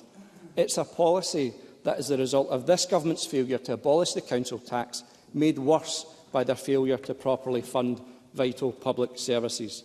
Those services are the engines that run our local communities. But like council staff, they're at breaking point, hurting Scotland's economies, making communities and the country poorer. There was no personal commitment today from the First Minister that the savage decade of cuts, costing local services more than £6 billion since 2013-14, has come to an end. Presiding Officer, closing libraries and swimming pools, ending essential music programmes, slashing Mr Griffin is winding up. Slashing care packages and seeing workers going out and strike is not why any councillor went into local government. They want to improve the communities we love, not to manage decline, continually cutting services while charging people more for what remains. Presiding Officer, the First Minister wants to work in partnership and cooperation with councils to protect what's left and grow our economy and tackle poverty. He should give a commitment that funding cuts will stop. Thank you. Thank you, Mr Griffin. I now call Ross Greer to be followed by Bob Doris. Up to 6 minutes. Mr Greer. Thank you, Presiding Officer. Environmental, social and economic justice aren't separate concepts that require separate solutions. When the injustices can often be traced back to the same root causes, the solutions must be holistic. That's the theory underpinning green politics, the Butte House Agreement and this programme for government. Despite the challenges of inflation, Brexit and the UK Government's unique combination of incompetence and outright malice, this programme confirms that we are building a fairer, greener economy for Scotland. Nowhere is that clearer than in the support given to the renewables industry. When the Scottish Greens joined the government 2 years ago, one of the first tasks that we threw ourselves into was the reform of the national planning framework. One common point of feedback that we hear from businesses in the renewable sector, particularly in onshore wind, is that the glacial pace of the planning process has put them off from developing new sites in Scotland. When NPF4 was published last year, it was described as a remarkable and major step forward by Scottish renewables. Growth in renewables in Scotland is now happening at almost twice the rate in England. Our geography alone makes us a potential renewable powerhouse, but we can't realise that potential without the support of national and local government. Reforming the planning process is one way in which the Scottish Government has done this, and today's confirmation of a sectoral deal for onshore wind is another, particularly the further improvements proposed to the planning process, halving the average time before a decision on Section 12 applications from 2 years to 1. Without the major economic levers still reserved to Westminster, these are the practical steps that we can take to build that greener economy for Scotland. It's also how we build a more resilient economy. Russia's invasion of Ukraine has given us a hint of the instability to come in the global energy markets as a result of the climate crisis. Electrifying critical sectors like transport and heating and completely decarbonising our electricity supply will insulate Scotland from what will now inevitably be deeply unstable decades to come. Wind turbines have become the symbol of Scottish renewables, but a broad mix of sources is clearly needed, which is why the Scottish Greens were keen to ensure that this programme included a commitment to develop a new vision for solar. Providing certainty to businesses in that sector, as well as to other potential solar providers like local councils, will allow the sector to flourish, or at least to undo the damage and job losses of the decade lost after David Cameron slashed support for solar back in 2012. Maximising the economic benefits of the transition to net zero goes beyond jobs just in generation, though. We all acknowledge that Scotland hasn't yet fully benefited from the manufacturing and wider supply chains required for the green energy revolution, so the confirmation of a new green industrial strategy is welcome. Large-scale, publicly owned energy infrastructure in particular is difficult to do without control over the energy market itself or substantial borrowing powers. But we can use planning, licensing and other powers to maximise conditionality, which both ties the generating companies to maximise local supply chains and to secure a public stake in a stable and reliable long-term investment opportunity. The fair work conditions attached to public procurement contracts and grants as a result of the Scottish Greens cooperation agreement are already ensuring that some of the lowest paid workers have their wages boosted to at least the real living wage. That will be strengthened further by the sectoral fair work agreements announced today. The single most effective force for boosting workers' wages, though, are workers themselves, organised through their trade unions. So using sectoral fair work agreements to expand sectoral bargaining and boost trade union membership will create that fairer and more prosperous economy. And so would giving workers direct control over their businesses by growing the number of cooperatives. So the review of support provided to co-ops and social enterprises is another opportunity not only to empower workers, but also to make our economy more resilient through local ownership and profits being reinvested in the real economy. Workers will also benefit from other Scottish Green policies like the removal of peak time rail fares from next month and the pilot programme for the 4-day working week. I can attest from the experience of both our party and our parliamentary group staff that the 4-day working week can absolutely result not just in no loss of productivity, but in productivity gains because staff are happier and more motivated as a result of a better work-life balance. Removing peak time rail fares won't just help families through the cost of living crisis. It will have wider economic benefits, particularly in areas experiencing labour shortages, where it's currently not worth the money for potential workers from slightly further away to fill gaps in the local workforce due to travel costs. Presiding Officer, this morning Anas Sarwar was talking about green extremism in a line presumably drafted for him by his bosses in London. So let's recap what that green extremism is delivering and contrast it with Labour's offer.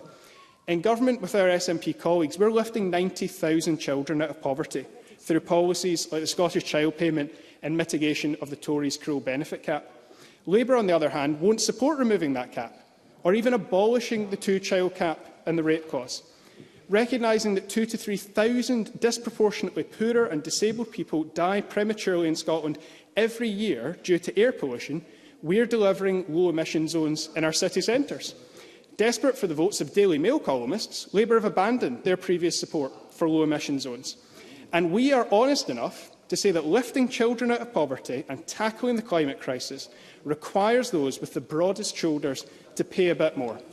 Labour, on the other hand, think that the tax rates set by a UK Tory government are just fine, and apparently, according to their Shadow Chancellor, can't think of anything that they would spend increased tax revenues on, despite more than 4 million children in the UK living in poverty. So if lifting children out of poverty, tackling the climate emergency and telling the wealthiest that they have to pay their fair share is extremism, then the Scottish Greens are guilty as charged. And we are proud to have played our part in a programme for government which will make Scotland a fairer, greener nation. Thank you, Mr Greer. I now call Bob Doris to be followed by Donald Cameron. Mr Doris. Presiding Officer, soaring inflation and the cost of living crisis, both fuelled by Westminster, continues to cut to the bone across too many of the communities I represent. It is in that context, with rising food prices and, of course, eye-watering energy prices, that our Scottish Government must do what they've always had to do. We will continue to respond to help the nation through the Westminster-fuelled cost of living crisis, as well as building our own strong track record and vision. Scrapping the income threshold for Best Start Foods is a very sensible and welcome example of this.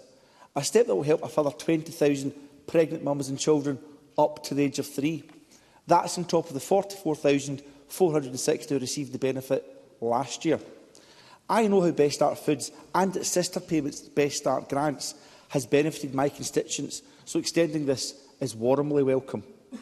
As is the ongoing commitment to the Scottish Child Payment, delivered to 316,000 children in the poorest families right across Scotland. Again, I see first-hand the substantial difference that the Scottish Child Payment makes. Actually, for many families, the description substantial does not cut it. I know from many private conversations that I've had with several families, the Scottish Child Payment is simply a lifeline right now. An additional £100 per child every 4 weeks. A payment that does not exist anywhere else in the UK. And in reality, Presiding Officer, what it really is a vital mitigation against a UK government welfare system that does not support children or families on the lowest incomes. Rather, it penalises them. What I can't understand is why Labour will wed themselves to that system, if ever in government at Westminster. Scotland's child payment, worth £1,300 a year per child, improves the lives of hundreds of thousands of children and has prevented 90,000 children in Scotland falling into poverty. Where Westminster policies are driving poverty, the Scottish Government are taking action to help families. I think our approach to helping families is well illustrated today with very welcome announcements in childcare. It is vital that we continue to roll out childcare provision, and I would note that 69% of children in poverty live in working households. Extending childcare provision to them will not only tackle poverty, but boost our economy. It is therefore very welcome to hear that there will be 6 early adopter councils to extend childcare for babies as young as 9 months old, free childcare for them up until school age. I would clearly wish to see how Glasgow could benefit from this. I also welcome the acceleration of extending provision of funded childcare to 2-year-olds, offering flexibility to parents as to how they can access their childcare, seeking to boost childminders provision by 1,000. They're facing a real challenge. Right now, that will be welcome, and increasing the pay for childcare staff in private, voluntary and independent sector nurseries to at least £12 an hour. All welcome. I would also like to hear more, however, going forward, about expanding affordable breakfast club and after-school provision for school-aged children. Now, Presiding Officer, in doing so, I should pay tribute to the fantastic breakfast club at St Blaine's Primary School that my 7-year-old benefits from, and indeed the excellent after-school provision offered by Summerson After-School Care. But that kind of provision has to be extended to as many people as possible. Today's programme for government builds on our social care commitments also, and it is hugely positive to hear today that our social care staff will see another well-deserved and merited pay award. Today's announcement of a 10% uplift to ensure that at least £12 an hour is paid to those staff in direct care roles worth £2,000 a year for full-time staff. It's been a while coming, but it's absolutely essential that we deliver on pay to this sector, and we must continue to do so. I also welcome moves in the programme for government to further protect those struggling in their tenancies. I welcome the extension of the rent cap to the end of March 2024, plans to implement rent controls and plans to invest to reduce the reliance on temporary accommodation for those experiencing homelessness. We're well aware of these issues, as well as the headline commitment, of course, to deliver an additional 110,000 affordable homes by 2032. Again, this builds on vital Scottish Government work. Let us not forget this includes the ongoing mitigation of the UK's bedroom tax, a tax brought in by Labour and rolled out by the Conservatives. That Scottish Government mitigation to do all we can to ensure that renters can afford to stay in their own homes, despite the bedroom tax, costs us £84 million each and every year. £400 million also spent on the Scottish Child Payment mitigating the UK benefit system that does not adequately support our children.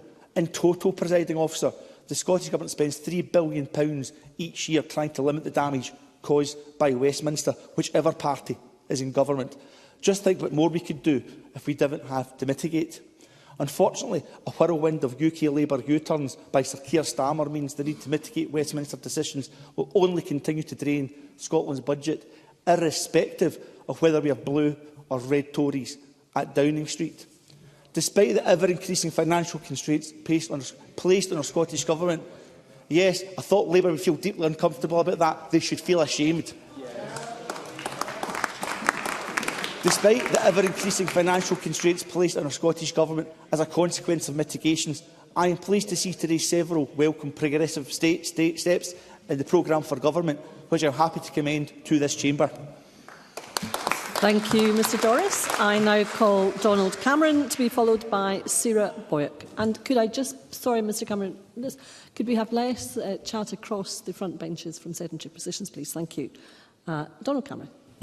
Thank you, Deputy Presiding Officer. Like others, can I acknowledge the First Minister has delivered his first programme for government, and while the Scottish Conservatives will robustly scrutinise that legislative agenda for the year, we will also provide constructive support where possible. And I welcome the pro-growth agenda that the First Minister says is a key focus of this programme for government, but it remains to be seen whether he will actually deliver on this, given the years of sluggish growth Scotland has recently experienced. And it won't be a surprise to the First Minister that we on these benches strongly believe that there must be a renewed focus on economic growth, as Douglas Ross spoke last week about, instead of the damaging obsession on independence that this government has previously shown. Over £1.4 million has now been spent on civil servant time and the production of the Scottish Government's independence papers. And yet, as the First Minister himself put it during the SNP leadership contest, they are papers that sit on a website and nobody reads. So it is essential that the First Minister uses his first full year, his first full year in charge to get Scotland's economy moving forward again.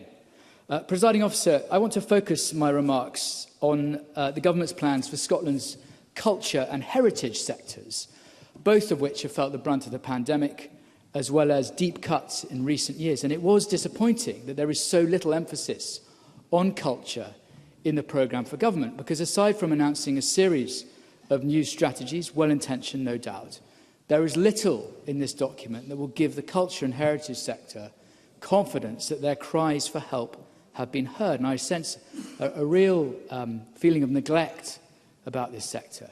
And that comes on a day that the Edinburgh International Festival lamented the Scottish Government's approach to culture spending, making the excoriating claim that, and I quote, "The last time the sector were able to be competitive and ambitious rather than managing decline was 2008. It is clear that warm words won't cut it. And research published earlier this year by Spice highlighted the level of funding cuts across the culture sector over many, many years, including a real terms cut to Creative Scotland's budget since 2018-19 and a real terms cut to Scotland's national performing companies. Now, as well as having a devastating impact on these national organisations, yes. John Swinney. I'm grateful, Presiding Officer, to Mr Cameron for giving way, and I understand the significance of the points he makes, and indeed in my short last tenure as Finance Secretary I responded to a very significant request from, for example, the King's Theatre in Edinburgh for government funding to complete their restoration programme, which I am delighted we were able to take forward. But doesn't Mr Cameron understand the irony of the remarks that he is making about the constraints on the public finances, contrasted with the profile on public expenditure that the government he supports in the United Kingdom has taken for the last 13 years? I know Mr Cameron looks at these issues carefully, but doesn't he identify the irony of asking us to spend more money when he supports a United Kingdom government that puts in place a fiscal framework that constrains this government's expenditure?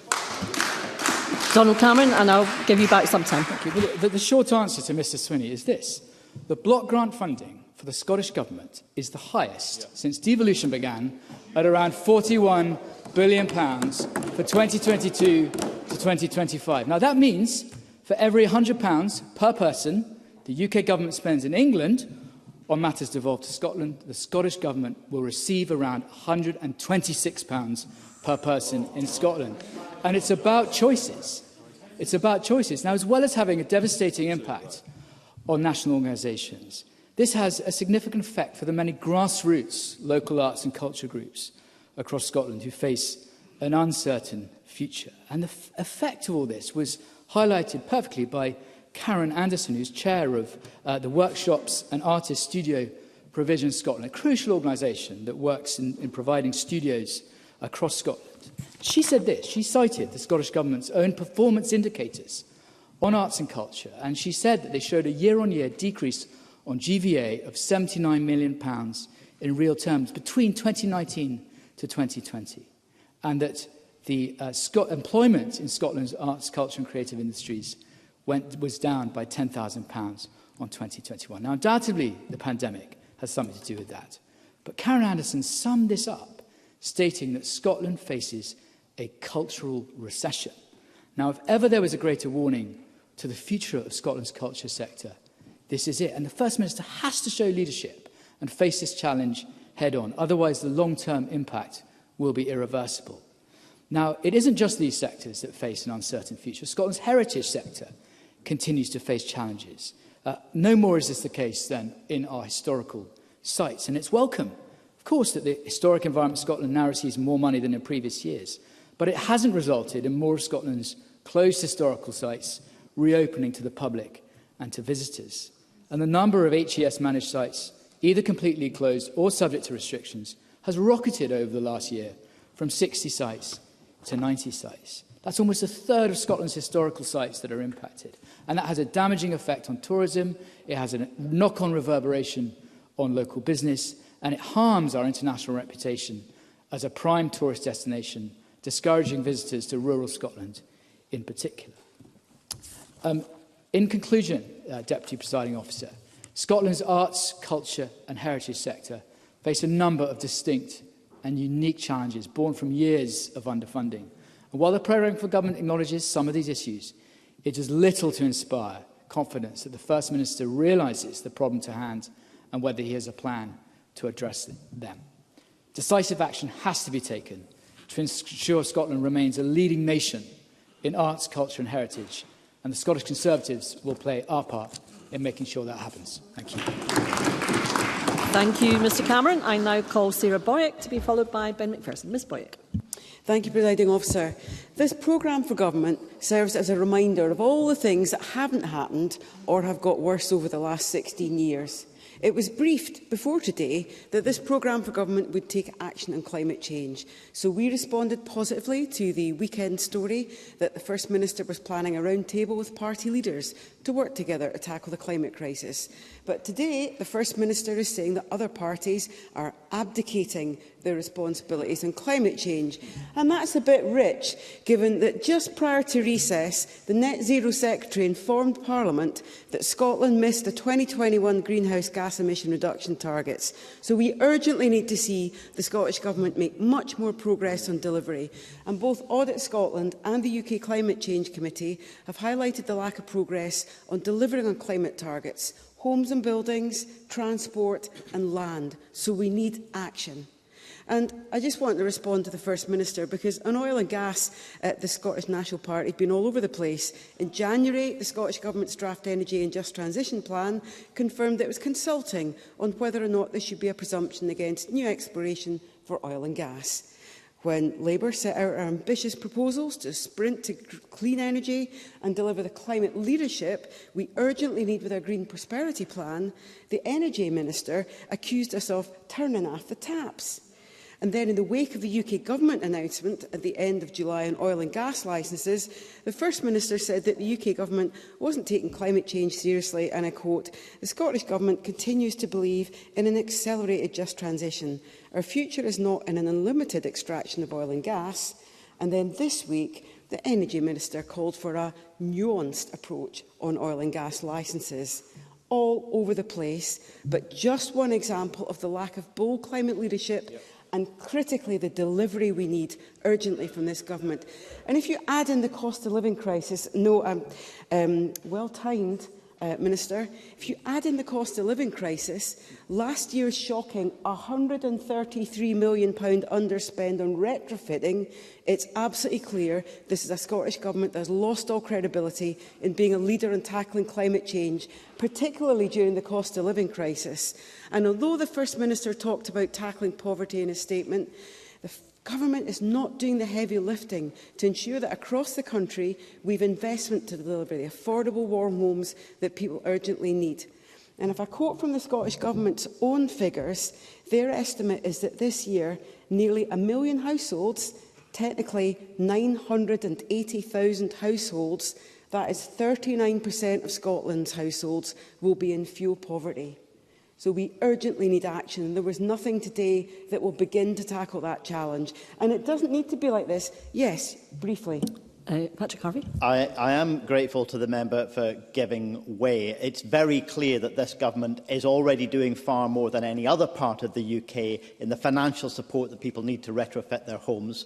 But will the member commit her party to supporting us and working with us on a heat in buildings bill, or does she share her party leader's attachment to the rhetoric of green extremism?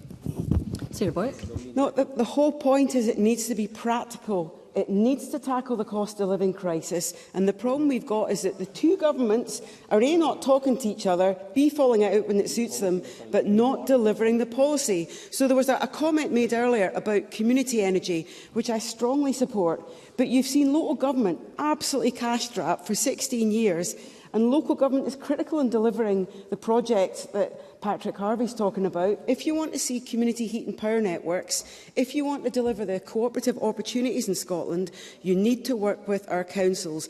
They need the planners in place, they need the people in place to do the risk assessment, and crucially, we need to join up the work, and that is not happening. It's practical, and we know, because it happens in other countries, it actually works as well, just not here. As Anas Sarwar said, we urgently need to change what's happening. Businesses in particular urgently need action because they are committed to investing in innovative low-carbon technologies, but they're not getting the support from the Scottish or the UK Government. So while I very much welcome the announcement of a green industrial strategy, businesses have been waiting far too long. We need to see the plans for infrastructure that urgently need to be built. We need to see the government using its own powers in green manufacturing, support for supply chains, and training and upskilling for those who've got vital experience. As Anas Sarwar said, we do have a credible alternative from Labour. We've led the way before when we were in power, and with our Green Prosperity Plan, we cut energy bills by up to £1,400 a year. Joined up thinking, but bold and radical action. It would also save businesses across the UK £53 billion in their energy bills up to 2030. And in Scotland, we urgently need more jobs in clean power. 50,000 jobs would come from our plans, and a further 17,000 for plumbers, installers, construction workers, to upgrade our homes and buildings. To implement the aspirations Patrick Harvey has, we need to do the heavy lifting. We need to be bold and radical, and our workers and communities need to benefit from a just transition with locally owned heat and power networks. And the SNP have given up in the public sector, but we would establish GB Energy, a publicly owned energy company, generating energy, working to unlock our green energy potential, creating jobs across Scotland and the UK, and getting those critical supply chains in place. We urgently need joined-up thinking, tackling our climate crisis and transforming people's lives. So I'd be interested in hearing from the Deputy First Minister. I've been consulting on my proposed Members' Bill on Wellbeing and Sustainable Development. We know from Wales their Future Generation Commission has made a huge difference. So I hope the Scottish Government will support my bill. Extreme weather is more infrequent, disastrous health and economic impacts across the world. So we do need to tackle climate change, but we need action now, not just warm words. Thank you, Presiding Officer. Thank you, Ms Boyack. And I now call Ben Macpherson, who will be the last speaker before we move to closing speeches. Mr Macpherson. Thank you, Presiding Officer. And like others, I was out and about in my constituency of Edinburgh North and Leith over the summer months.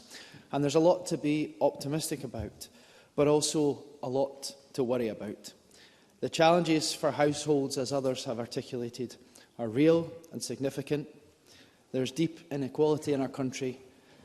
And when that is particularly the case when it comes to income, and it's worth reminding ourselves that in one of the richest countries in the world, when it comes to the UK, around 40% of the total disposable household income in the UK went to the fifth of the individuals with the highest incomes, while only less than 10% went to the fifth lowest income. So 40% to the top fifth and less than 10% to the lowest. That is where we are. And no wonder in such a scenario there is anger and anxiety.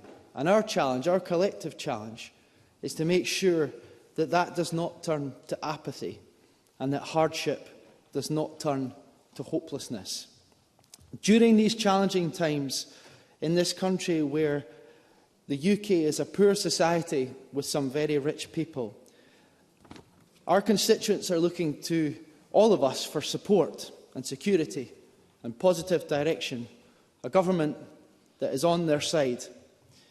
And with all the challenge of the financial circumstances facing our public finances, much of which have been created by governments in Westminster and through policy decisions out with our control, in all of that challenge, the leadership that has been shown from the First Minister today is admirable, and he has set out what I believe is a progressive and appropriate programme for government in these times. There is so much that I could touch on that will make a difference in my constituency and elsewhere, but I would like to focus on just a few things. First of all, the commitment to increases in public sector pay. And today we have heard about at least 10% increase for our important social care workers. The increases in public sector pay not only make sure that services are sustained and keep running in these challenging times where they are not doing so elsewhere, but they also have a positive multiplier effect on reducing income inequality and providing stimulus in our economy. I also congratulate the Government on its commitments in social security, of which again there are several. Removing the income threshold for Best Start Foods was something I was proud to work on as Minister for Social Security, and I'm glad to see it progress. And I was also, of course, proud to work on the delivery of the Scottish Child Payment, and I'm very pleased to see another £400 million plus worth of investment. And let us all remember, as Professor Danny Dorling reminded audiences here in Edinburgh in the summer months, the Scottish Child Payment is not only the most innovative and important anti-poverty measure in the whole of the UK, but is also a measure that is mitigating against an underfunded universal credit system. It is required because the welfare state at a UK level is not adequate. So my point to those who are seeking governance at a UK level next year is, if you are not prepared to do more with the social security system, then devolve more of it and let us get on with it. And that goes for the same with taxation. If you're not prepared to do things with capital gains tax in a society as unequal as ours, then give this Parliament the powers and we'll utilise them for the common good. And that brings me also to the measures taken to expand childcare and support small businesses. Because most of the problems in my constituency, and it will be the same for many of those in the chamber today, is in-work poverty. And think again what difference we could make if we had powers over employment law here in this Parliament. So again, if those seeking governance in Westminster aren't prepared to use those powers, then devolve them and we'll make a bigger difference here.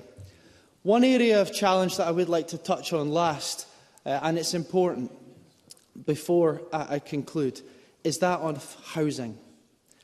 Now, colleagues will know I'm a representative of Edinburgh, Northern and Leith, and here in our capital. And I can say that the pressures on our housing system here are really, really significant. Shelter have called it an emergency. I would certainly call it a crisis. So the actions to moderate rents that will be in the housing bill are welcome. The actions in terms of duties to prevent homelessness are very welcome, because we have seen a 20% increase in applications. And I note that the Government has said in the year ahead that it will invest £750 million of the Affordable Housing Supply Programme.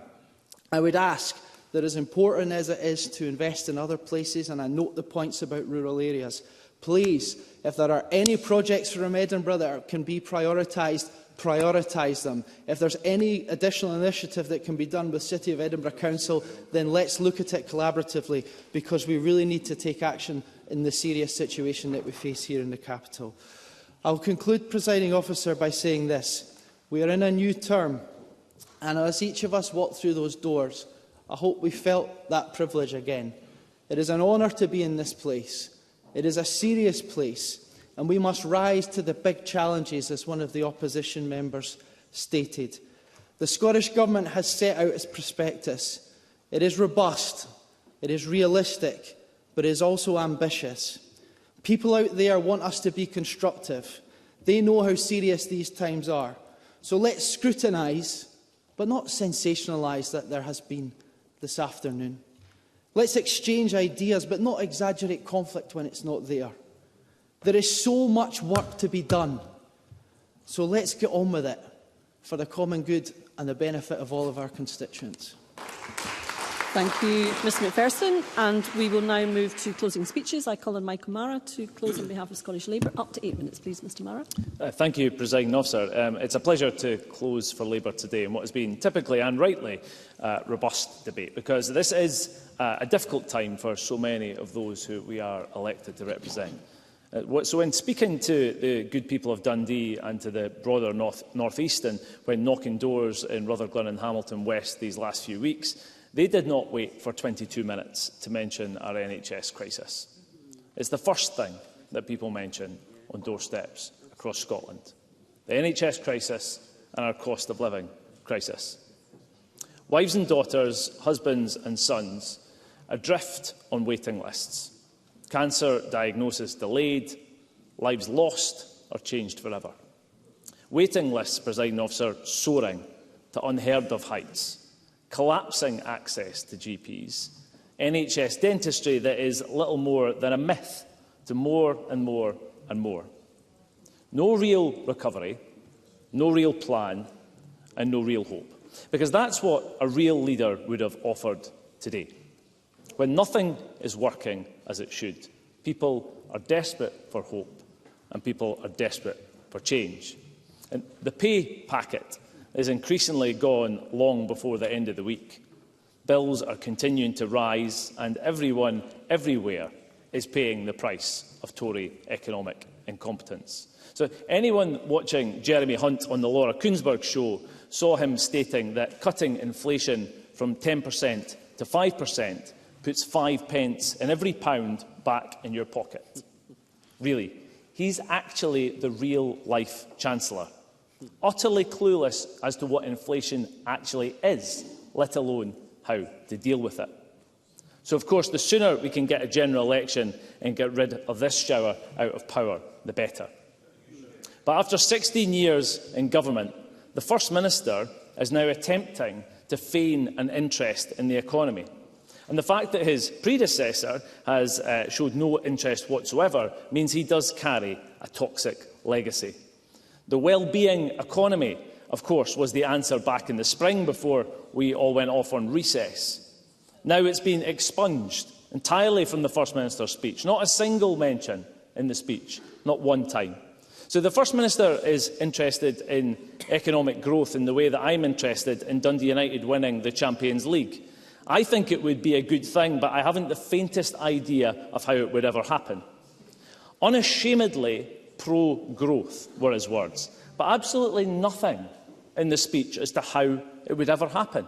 No plan whatsoever. Nothing at all to say about what he would do to make the growth appear. Wishing won't make it true, Presiding Officer. It requires a plan that's based in substance. And there was a fleeting... certainly. Ross Greer. I'm just wondering on that point of a lack of a plan, if Mr Mara missed the bit of the First Minister's speech where he announced the new sectoral deal for wind and planning reforms that will take us from having twice the rate of growth in renewables as England to something far beyond that. Did Mr Mara miss the bit where the First Minister outlined specific plans to grow our renewables industry? Michael Mara. Those plans will be absolutely turbocharged. We have a UK energy based in Scotland where we can deliver real jobs. The kind of plan for a publicly owned energy company that was promised by this government years and years ago, and then nothing actually happened to deliver it. Because I would say that there was a fleeting mention of Scotland's outstanding universities in the First Minister's speech in the context of the economy. But the SNP Green approach to the leadership of those universities is described by the sector as managing decline. There was a single mention of our colleges at a time when FE workers are facing compulsory redundancies, and Audit Scotland is damning this government's failure to provide any leadership on skills whatsoever. Alex Cole-Hamilton rightly raised the crumbling concrete in our schools, something that is worrying parents across Scotland, and rightly so. And we heard earlier this afternoon the Cabinet Secretary attempting to disassociate the long-delayed school upgrade programme from the problem at all. Not a credible answer to a very serious question, a very serious issue raised in this debate. Certainly. Alex Cole-Hamilton. I'm very grateful to Michael Morrow for taking my intervention and for recognising my remarks in his speech. Does he agree with me that this problematic concrete is not limited to our school estate, but is being found in our hospitals as well, which creates a much more serious problem in what to do with patients who may be on wards with problem concrete? Michael Morrow. I think it's a very fair point, well made, that these problems extend across the public estate in Scotland. It's going to present very significant challenges. We recognise financially for the Scottish Government to intervene to make sure that these things can happen. But we need full disclosure, and as soon as possible, about where this material is being used and the challenges that it faces. And continuing to refuse to answer those questions, for instance, as Dundee City Council has refused to do in my own area, I think is untenable. These are serious questions that need answers from the government and from our local authorities.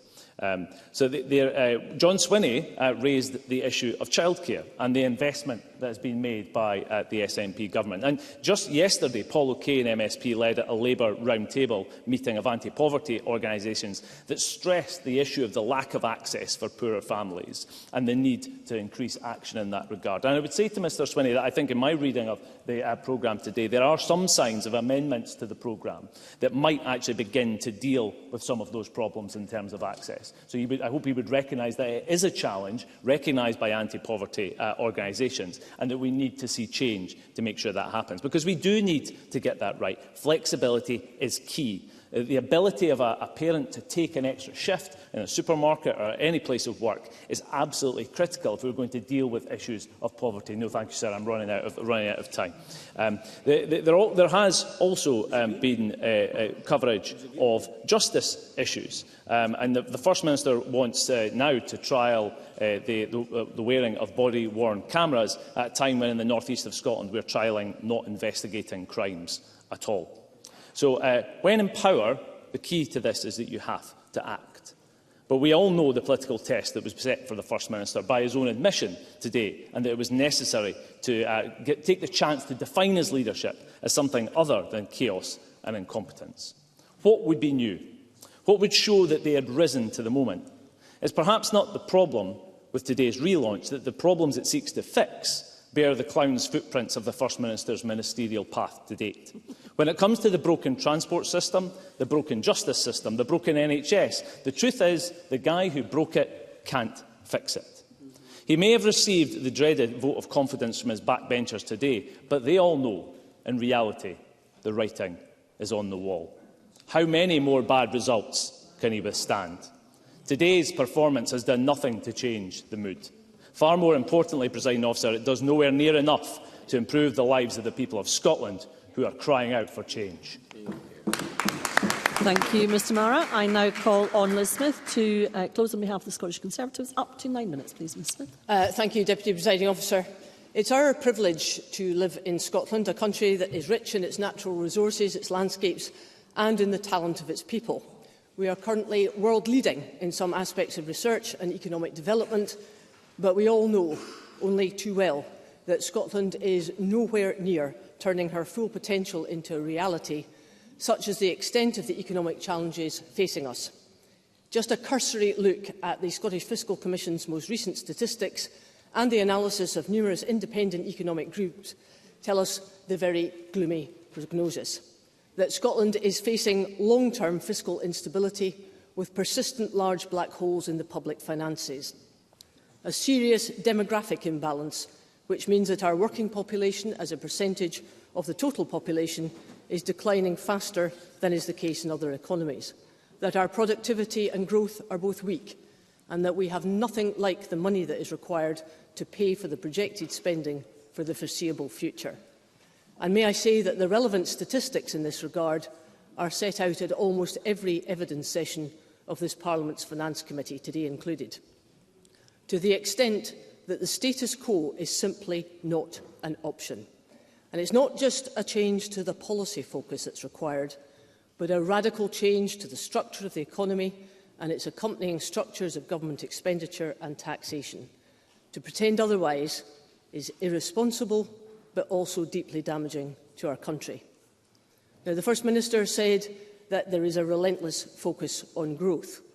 I say to the First Minister, he needs to sit down with his coalition partners and tell them that, because for them, economic growth doesn't seem to matter. Indeed, if you don't have that economic growth, you won't be able to do all the things that are being suggested for the well-being of the economy. Now, last week, Douglas Ross set out our perspectives for growth within the measures that we believe can bring about the right environment in which business and industry can flourish. These are measures that business and industry themselves have said that they want to put in place, to develop an interconnected and coherent infrastructure and the right environment in which we can make the very best use of people's talents and skills, more of which in just a minute. But what the public and the businesses are also telling us is that they want a tax structure which is aligned to that of the rest of the UK, so that Scotland does not lose her competitive advantage, a tax system which is designed to retain and attract skilled working people. It will improve productivity and maximise the potential for growth.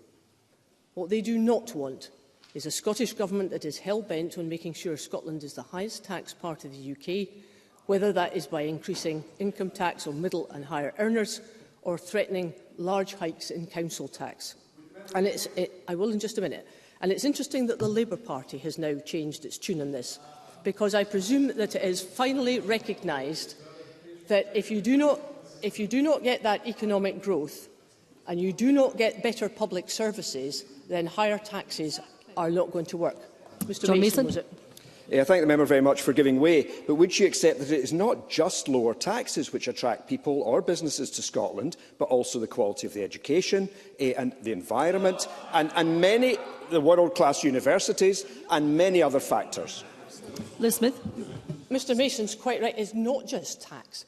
But I'm sure Mr Mason has been speaking to businesses in his Glasgow constituency. They are all telling us that it is a big part of the fact that Scotland is no longer as competitive as it should be because it is the highest tax part of the UK. And that is serious. And we also desperately need a tax structure that is delivering much better public services. If you're going to pay more, you don't want to get less, because that's effectively what's happening. And we need a tax structure that is delivering much greater transparency. That's a very strong message that has come from Audit Scotland over many years. But that brings me to our demographic imbalance and the resulting effects on productivity and tax revenues.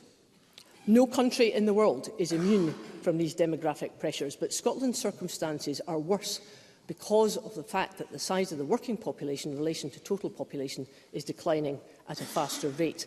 Over the next 50 years, the Scottish Fiscal Commission is telling us that Scotland's population could fall by around 400,000 as a result of the lower birth rate, and the numbers over the age of 65 will increase from 21%, where it is now, I won't just now if you don't mind, to 31% in 2072.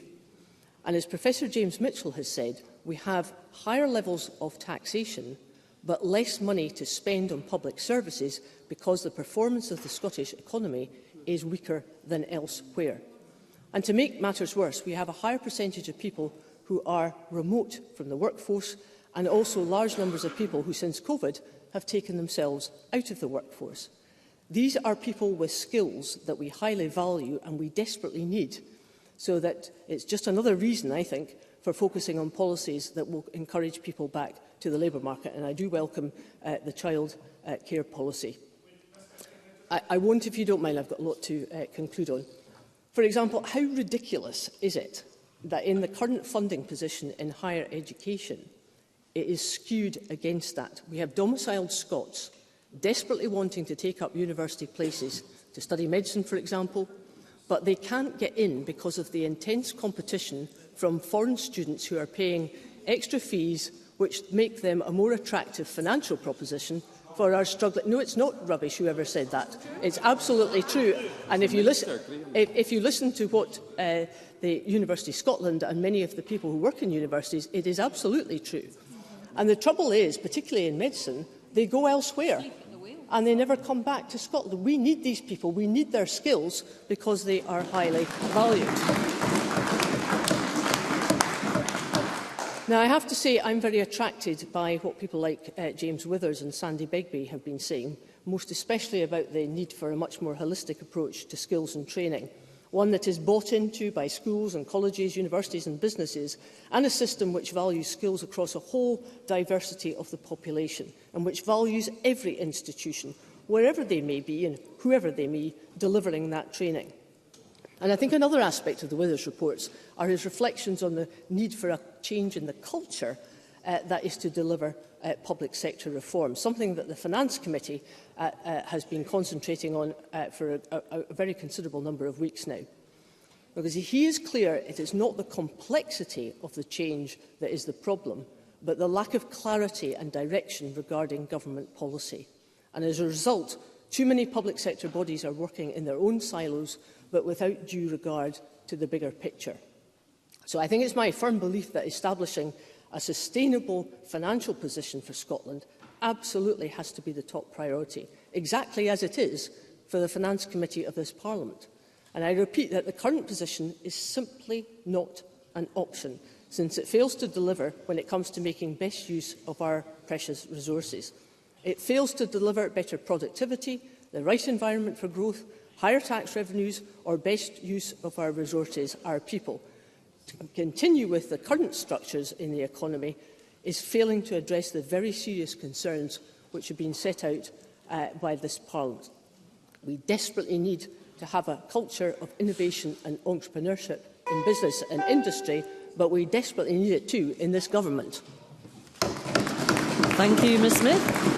And I now call on Deputy First Minister Shona Robertson to close the debate on behalf of the Scottish Government. Up to 10 minutes, please. 10 minutes. Deputy First Minister. Thank you, Deputy Presiding Officer.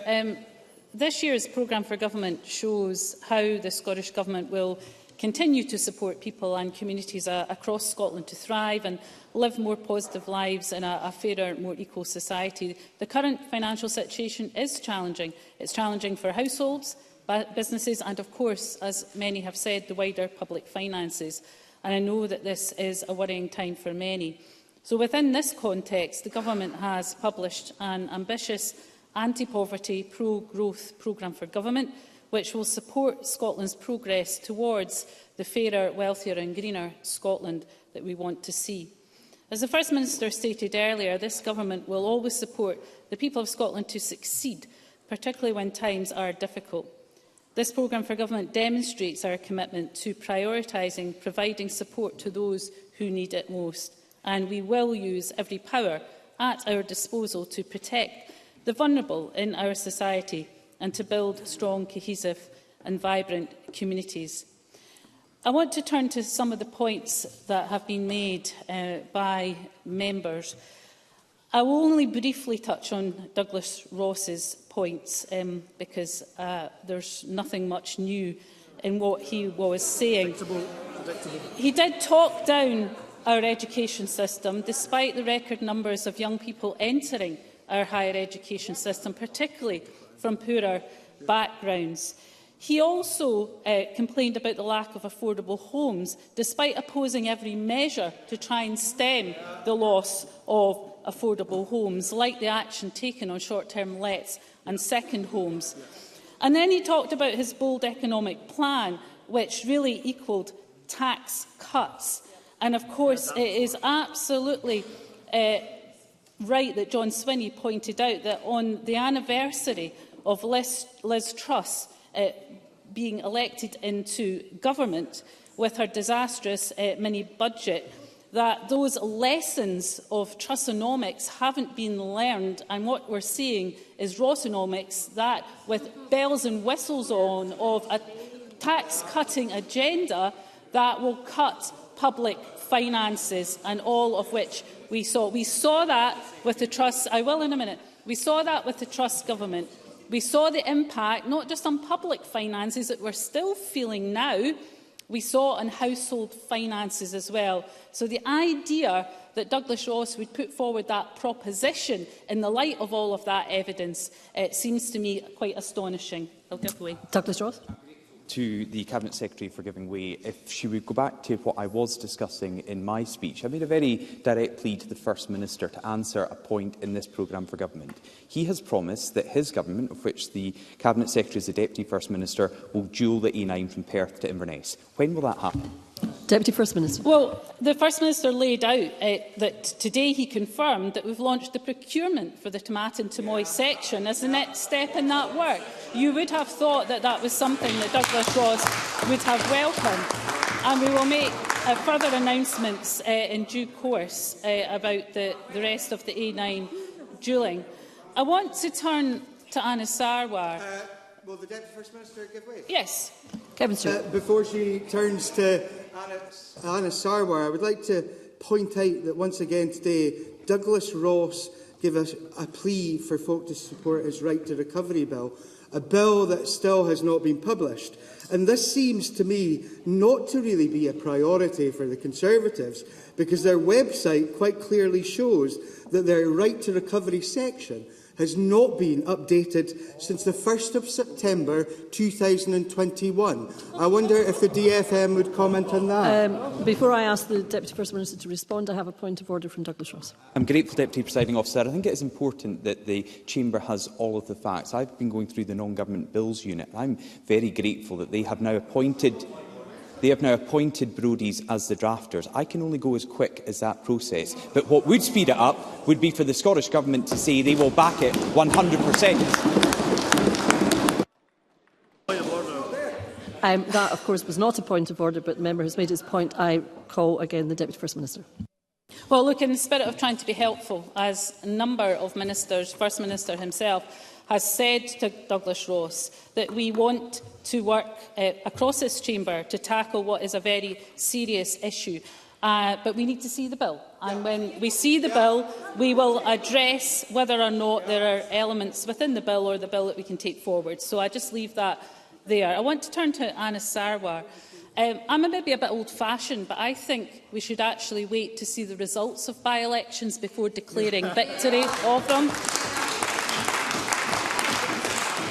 I don't think it does anyone. I think it's a great disservice to the people of Rutherglen to do otherwise.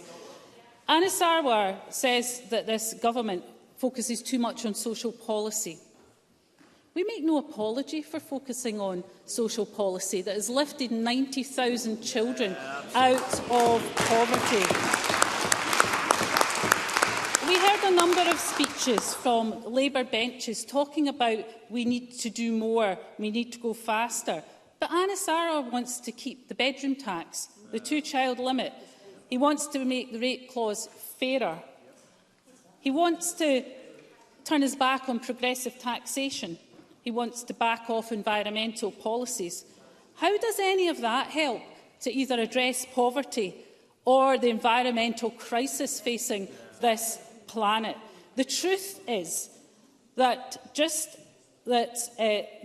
Labour have no answers to anything other than a desperate hope that the Tories' incompetence at Westminster lets them into office without any promises of prospective real change. That is the truth. And Anna Sarwar will say and do anything in order to try and open that door. But that's not about principle. It's about ditching principles in order to try and win an election. So let's just call it what it is. But what we will not have is Labour members coming here as part of the budget process with turning their backs on wanting to raise any revenue, with a myriad of calls for spending priorities, like we heard today, because you cannot have spending priorities and wanting to spend more money without having the money in order to allocate to those spending priorities. So we'll not hear any of that from Labour. Alex Cole-Hamilton talked about the really important issue of RAC, and I just want to say this. Look, Shirley-Anne Somerville, in her topical answer to the question, made clear the action being taken on RAC and the seriousness of which we take this issue. We've been working on this issue for many months now. If Alec Cole-Hamilton wants to meet and hear a bit more of a detailed briefing of what's been done behind the scenes and that information being gathered from stakeholders, in particular local government, and then I'm sure Shirley-Anne Somerville will do that. Yes, briefly. Alex Cole-Hamilton. I'm very grateful to the Deputy First Minister for taking my intervention. I certainly would welcome a meeting with the Cabinet Secretary. I am anxious, though, that if the Government has been working on this problem concrete for so many months, that the first time it was raised in this chamber was by an opposition leader. Why has Parliament not been informed of the threat to public safety? Deputy First Minister. Well, we've been following the Institute of Structural Engineers guidance. We've been doing the risk assessments. We've been working with partners. There's nothing to hide here. We're all trying to work together through a very difficult challenge.